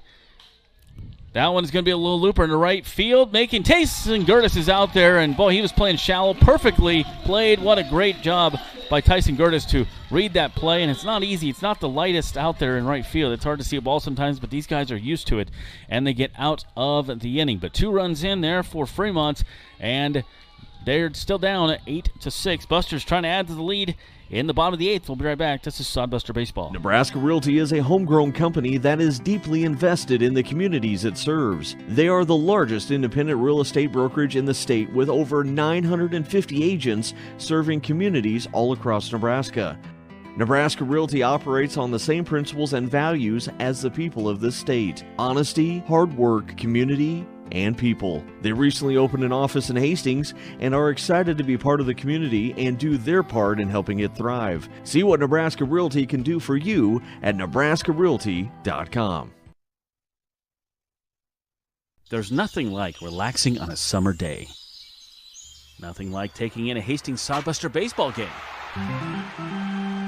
And there's nothing like an ice-cold Pepsi to make the day perfect. Pepsi Cola of Hastings wants to make your nothing like be the best day it can be, whatever the occasion. Enjoy your favorite refreshing Pepsi product throughout the Sodbuster season and make your nothing like memories. Pepsi Cola of Hastings, a proud sponsor of Hastings Sodbuster Baseball. Welcome back to Duncan Field. As Fremont able to put 2 spot up on the board in the 8th. Busters would like to answer back and get a couple insurance runs here in the bottom of the 8th, because 2-run lead is never safe against Fremont, as we know very well. I'm Josh Salmon, Steve Stein to my left, Caden Kirkak running our cameras to my right, and coming up here for the Busters will be back to the top of the order, and Blake Burrows, Aaron Harper, and Brandon Larson. Burrows been on base 3 times tonight. 1 hit, a walk, hit by a pitch, also struck out in the game. So Burrows, love to get him on and get some speed on the base paths. Busters have left 8 runners on tonight. Shows bunt and just can't quite get that bunt down. That's probably something he's going to be working on in the cage tomorrow. It's a good idea. If he could have got it down, he probably would have got on. The ball's 1 strike to Burrows. Done a good job of getting on today. A single is still on base. He's walked and been hit by a pitch. Has scored twice. Just what you want from your leadoff guy. 0-1. That one hit to second base. Dodge up with it. Over to first. 1 up, 1 down for Hastings in the 8th. Trey Nichols has done the job since coming on in the 7th. Struck out the side that inning, and he is 4 up, 4 down against the Sodbusters. Aaron Harper, officially 0 for 4, but he does have an RBI in the game. No, I take that back. He doesn't have an RBI. He had a runner over, moved a runner over earlier. I think if Aaron Harper doesn't get a hit tonight, he has to change the walk-up music. The Vanilla Ice maybe have to go. It's something to think about. Something you got to do. Something has to change. So maybe get that going. I don't know. That one is low. Wow, called a strike. Fremont now hitting Hastings 12-7. No errors in this game at all by either team. 0-1 coming up here to Aaron Harper. Brandon Larson stands on deck next. And that one inside, and Nichols just throwing the heat. No balls, 2 strikes. So he's not wasting time here. Is Trey Nichols. 4th pitcher of the night for Fremont. That one misses for a ball. 1 ball, 2 strikes. It was Brady Bauer, then Hayden Lewis, Jacob Ortiz, and Trey Nichols. And Lewis only went 3 batters. Went 3 batters, no official innings, 3 runs, all earned. 2 walks for him. That one down the third base line. He's actually pitcher of record. Isn't that right? Yep. Yeah, EP pitcher of record. He would take the loss if the Sodbusters can hang on, and that's a big if, man. You talk about a precarious 2-run lead. The way things have gone latter innings, you just do not feel comfortable at all heading into the 9th with a 2-run lead. 1 ball, 2 strikes, 1 out pitch coming from Nichols. High chopper to third. They're going to have to hurry. Can't get it on the in-between, and that's going to be an infield hit. Trying to come up with it as Paqueta. See how they rule that, but I would think it would be a single. That was a tough play. He's going to have to hurry to get Aaron Harper, who runs pretty well.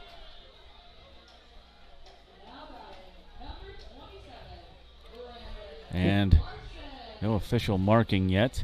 Yeah, we'll let Andy think about that. Brandy Larson comes up. Larson had the big RBI, 2 RBI single last time. He's walked twice as well for the first baseman, really making a name for himself here in Hastings. First pitch on an outside corner is a strike to Larson. Harper is given a single, so the Sodbusters have their 8th hit of the day. Now trailed in the hit parade by 12, but lead in the ball game by 2. Another insurance run, you'd certainly be okay with that for the Hastings Sodbusters here in the 8th. First hit given up by Nichols, and that one second. This could be 2. He goes to second and tries to go back to first, but Larson already down there, so they get the fielder's choice out of it. 2 outs. Nice idea there by the second baseman, Dodge, but the way it was hit was close to the first. He had to turn his body, and Larson, who's big, gets down the line pretty good. Yeah, it was a good job of getting a lead runner there. So now it'll take an extra base hit here from Trevor Matson to score Larson from first base. And Matson certainly capable. You'll to see him gap one right here and see the Sodbusters extend their 8-6 lead. Matson up with 2 outs. Trevor does have 2 RBIs on the day. 1 of 3. 1 strikeout, batting .200. First pitch strike to Trevor Matson. Blake Scott would be up next if Matson could reach. Busters up 8-6 here in the bottom of the 8th. Trey Nichols for Fremont pitching. And that one fouled straight back, just a little underneath it. Matson has a smile on his face. So Busters able to put runs on the board in 4 in the 3rd inning, 4 in the 6th. Fremont put 1 in the first, 1 in the 2nd, and 2 in the 8th. Here is Nichols' pitch, and that one in strike 3, and Matson knew it and didn't fight it at all. Nichols with the strikeout, and Busters have no runs on 1 hit and leave a man on base. We go to the 9th. What would happen? We've had some interesting 9th innings here. Hopefully Busters can finish it out. 8-6 our score. 9th inning coming up. This is Sodbuster Nebraska Baseball. Realty is a homegrown company that is deeply invested in the communities it serves. They are the largest independent real estate brokerage in the state with over 950 agents serving communities all across Nebraska. Nebraska Realty operates on the same principles and values as the people of this state: honesty, hard work, community, and people. They recently opened an office in Hastings and are excited to be part of the community and do their part in helping it thrive. See what Nebraska Realty can do for you at nebraskarealty.com.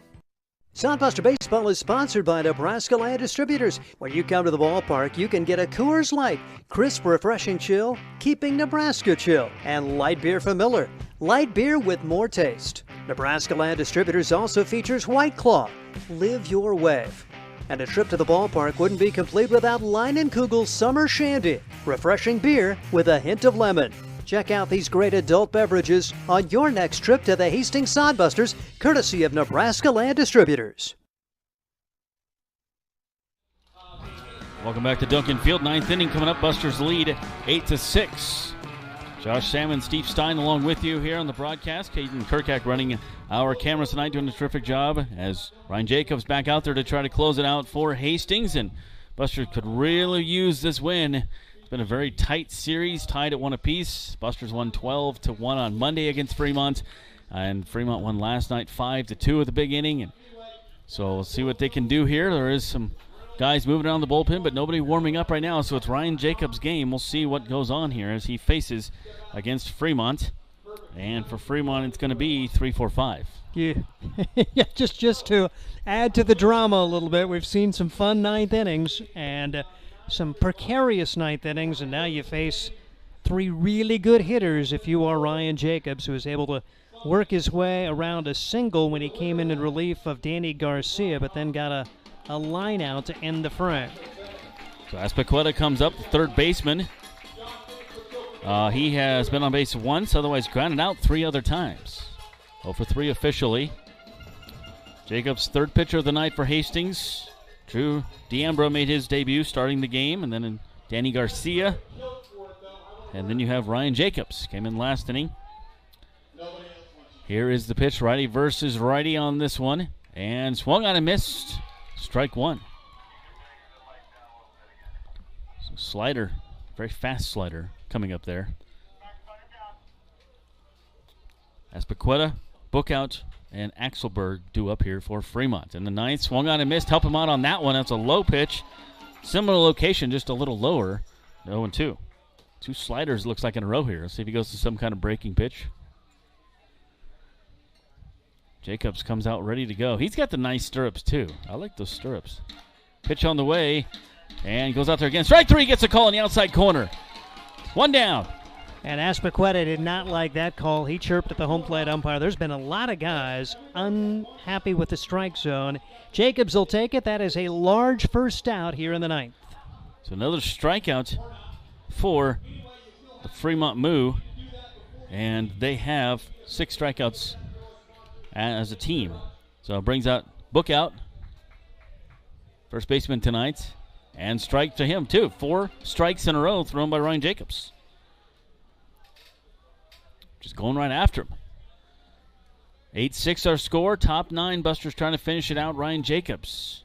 0-1 offering on the outside corner. Just missed by a fraction. 1 ball, 1 strike. May have been a little low. Yeah, I think it was low. Yeah. Yep. Just barely low, but it was low. 1 ball, 1 strike, 1 out. And that one outside. Appreciate you guys tuning in on YouTube. We always love to see the listeners' numbers on there when I get to meet some at the games. It's always fun, too. A lot of parents and family members. 2-1 coming up here. That one well outside. Jacobs talking to himself out there on the mound. 3-1 went right through Azpilicueta. Struggling here a little bit with Bookouts.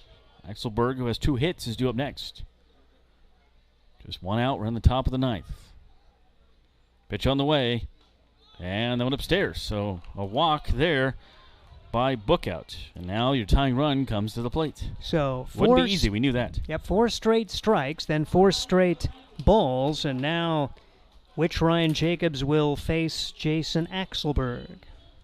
So Axelberg does have 2 hits on the night, a walk. Strikeout as well for Axelberg. He is officially 2 of 3, 2 runs scored, and that one gets away from Sam Adams, and now the runner goes into scoring position. I mean, nothing ever comes easy here in Hastings. The late innings. Deep breath by everybody here in the crowd. Ryan Jacobs. Crowd talking to him. 1 out, 1 on. Fremont trailing 8-6. Top 9. That one just misses. He really had the good slider going to the first batter, and he's having a hard time locating some pitches right now. Yeah, pitching is weird. 4 straight strikes and now 6 straight balls for Ryan Jacobs. So here is the pitch now. The 2-0. That one fouled off, 2-1. Runner on second base. That is Bookout, who walked. Advances second on the wild pitch. 2 balls, 1 strike, 1 out. Ryan Jacobs. Comes set. And ball 3. Jacobs, Spring, Texas. And Luke Bay's going to come out and talk to him.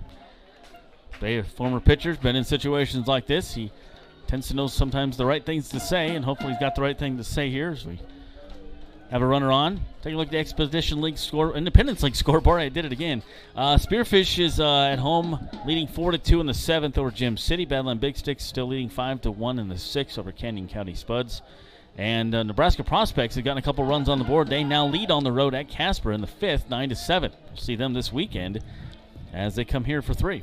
Soundbusters have had a heck of a time getting out Axelberg. Matter of fact, they couldn't even get him out when they got him out, as he struck out his last time, but the ball went into the stands on a wild pitch, and so he's been on base 4 times and now trying to reach via the walk for the second time, perhaps 3-1, and Ryan Jacobs trying to find the zone here. Don't want the back-to-back walks to put the tying runs on with only 1 out. Nobody going in the Hastings bullpen, so this is Ryan Jacobs' game, and that's ball 4. Wow. The tying run is now on base. Man, oh man, Sodbusters have had some nightmarish ninths. We've also seen some precarious 8ths, and now there is going to be a new batter coming to the plate for the squad as Ian Graff has struggled today. Yeah, Matt Spear, we saw him catch yesterday, so he'll take over defensively if they end up going back into that. Let's hope not, but Spear will come in and bat. Good news is the double play's back in order, and how about one of those right now? First and second, only 1 out. And how much of a struggle it's been for Ian Graff. There's your leading home run producer, your leading RBI producer. They bat for him with Spear coming in. And Spear, he's certainly capable, as he had a multi-hit game. 2 of 3 last night. Yep. Spear up here with 2 on. Both walks at shortstop. Who's going to get on third base? Over to second. And they get the out. There's playing at second base there. We have a replacement defender. Yep, so Brett Zimmerman's at third. Yep. So they get the runner going to second. 2 outs, so now runners on the corners, and Luke Bay's going to come out and discuss something with the umpire, base umpire this time. I think he may be talking about the hard slide into second, but one way or the other, that is a huge play. So Zimmerman into the game to play third. Madsen's over at first, by the way, and Zimmerman, a good job there to field it, because it was kind of between the third baseman and shortstop, and a tremendous dig. Did you see Tegan Tamia dig that out of there to get the force play, because it was a low throw. That very easily could have gone into right field and been disaster for the Hastings Sodbusters. As it stands, they get the second out. Now you've got the tying run over at first, but that the potential 7th run of the game is at third base, but that run really doesn't mean a whole lot, and you'd love to find a way to get the third out right here as the conversation continues. Zimmerman, the only one had a chance at that ball. Harper would have had no chance at that ball. A very good play out there, and that's why they made the defensive change. Lots of versatility on this Sodbuster team of guys that can play in different positions. And Zimmerman, we thought, was maybe having the night off, but you need him back out there defense, and I'm sure he's a gamer. He's ready to play. So 2 outs here. Everybody, here we go. On the edge of your seats here at Duncan Field. Some of the crowd on their feet. Runners on the corners, up by 2. Busters could really use a win and a series win against Fremont. Swung on and missed. Strike 1 to Evan Rowe. Rowe, the right fielder. Or Austin Baskin. I was off one. You're right. So Baskin, tough bat tonight. He's only been on base 3 times. Doesn't get any easier, does it? Look at Baskin. He's got 3 hits tonight, 3 of 4, batting .327. He has 1 RBI in the game. This is a tough out. 1 ball, 1 strike here to Austin Baskin. 2 outs. Busters lead by 2. Fremont able to put 2 up in the top of the 8th. Runners on the corners here, and that one in there for a strike. 1 ball, 2 strikes. 1 pitch away here. Busters fans getting on their feet, making some noise here at Duncan Field. Ryan Jacobs looking for his 2nd save of the season. Going for it here against Fremont. The pitch on the way. That one fouled off. First base side, collective exhale. We'll do it again. 1 ball, 2 strikes. Runners on the corners. Fremont representing the go-ahead run here at the plate. Tying runs on the bases. Ryan Jacobs trying to finish it out for the Sodbuster win. And again fouling it off is Austin Baskin. A good at bat here for Baskin. He is a tough out. 3 hits tonight already. He bats in the 7th hole. 2 on, 2 out. 1-2 count. Ryan Jacobs gets a sign, comes set, and the pitch back up the middle. That's going to score at least one into center field. And jogging in, barely touching home plate. Fremont now only down by 1. Good job for Baskin. Didn't try to do too much, just singled it right back up the middle. That allows Bookout to score. And now the tying run is at second. The go-ahead run is at first. And the number 8 hitter, Evan Rowe, who is 2 for 3 with 2 RBIs, a chance to be a hero here in the ninth. Baskin with 4 hits on the night. Here is Evan Rowe. And that one, strike. So 1 run in here for Fremont. They still trail by 1, top 9.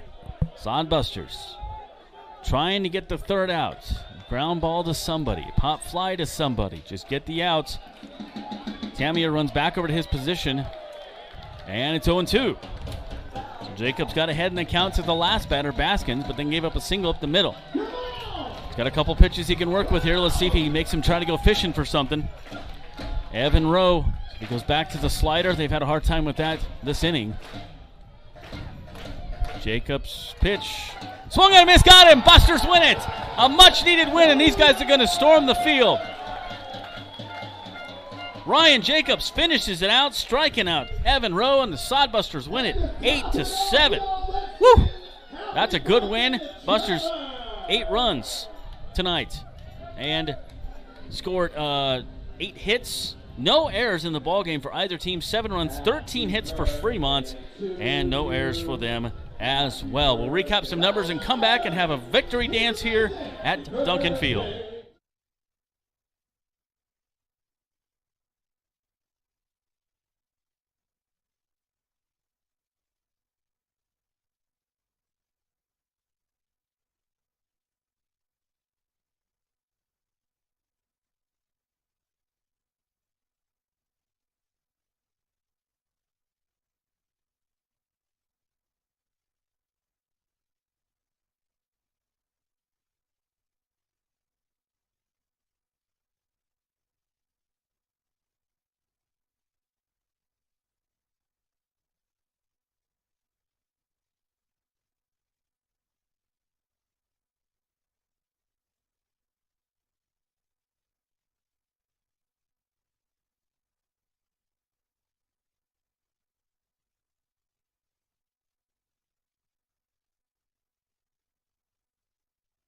Celebrating a win here at Duncan Field. The music is playing, and the Busters take the series win and the much-needed victory over the Fremont Moo.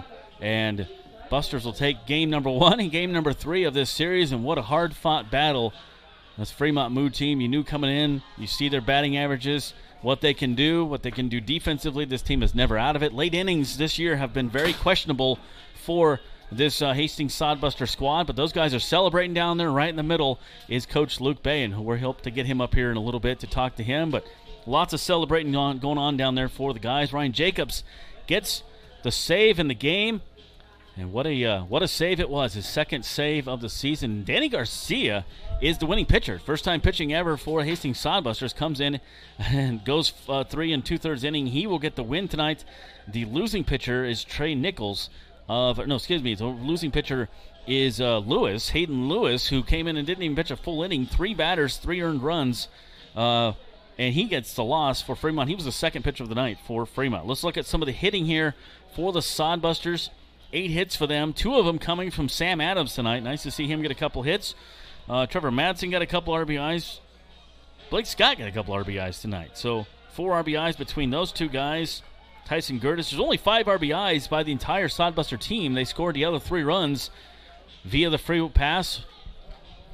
It was that kind of weird night here at Duncan Field, but a much celebration and lots of smiley faces down there in the dugout for the Hastings Sodbusters. Blake Burrows has 1 for 3. Aaron Harper was 1 for 5. Trevor Manson 1 for 4. Blake Scott 0 for 4, but the 2 RBIs. Sam Adams 2 for 4. Tyson Gertis 0 for 3 with an RBI. Tiki Tamia 1 of 3, and Garrett Kennedy 1 of 3 as well. You look for the Moo. Boy, Austin Baskin really stands out. 4 hits, including one here in the 8th with the RBI. He had 2 RBIs in the game, 3 runs scored. He was 4 for 5 in the game. 3 for 5 was Kanan Dodge. Those guys are very tough. Samanoia was 0 for 5. Aspaqueta was 0 for 4. 1 for 4 was Bookouts. Spear come in, tried to pinch hit. He was 0 for 1. Morphew 1 for 2, and Rowe for 2 for 4 as well. Busters, a much celebrated win down on the field. And boy, what a good win for the Hastings Sodbusters. What a great win for the city of Hastings. And, you look at the standings coming into tonight, and, Hastings was tied with Western Nebraska at the top of the standings. And Western Nebraska not playing tonight. So Busters have a chance to move into first place, as Prospects, though, leading in their game. They can move up a little bit as well, and Fremont falling. So, we said coming into this game that this Nebraska-Land division is anybody's ball game, and it truly, truly is anybody's ball game. It's like one of the coaches are making their way up here to talk. We'll get to that here in a second. Steve went to go get some post-game interviews. I'd like to invite you guys out for the next 3 nights. We have the Nebraska Prospects, who I just mentioned, will be here.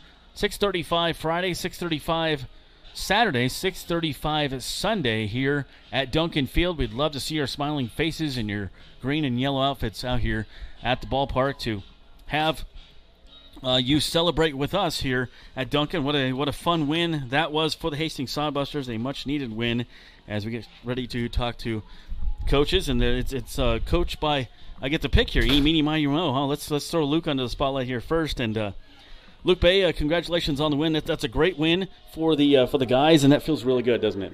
Absolutely, especially against that team. That's a very talented team, and I'm really proud of the way our guys played, and they played our standard of baseball, and that was a lot of fun. You're never out with this team. You get into the 9th inning, they score another run, you're like, uh-oh. But what did you say to Ryan Jacobs when you went out there and talked to him there in the 9th? I told him to recoil and let his stuff eat in the zone. Didn't say stuff, but yeah. It looks like his slider, I believe, is what he struck him out on there, and they had a hard time with that pitch in that inning. Yeah, that's a plus pitch.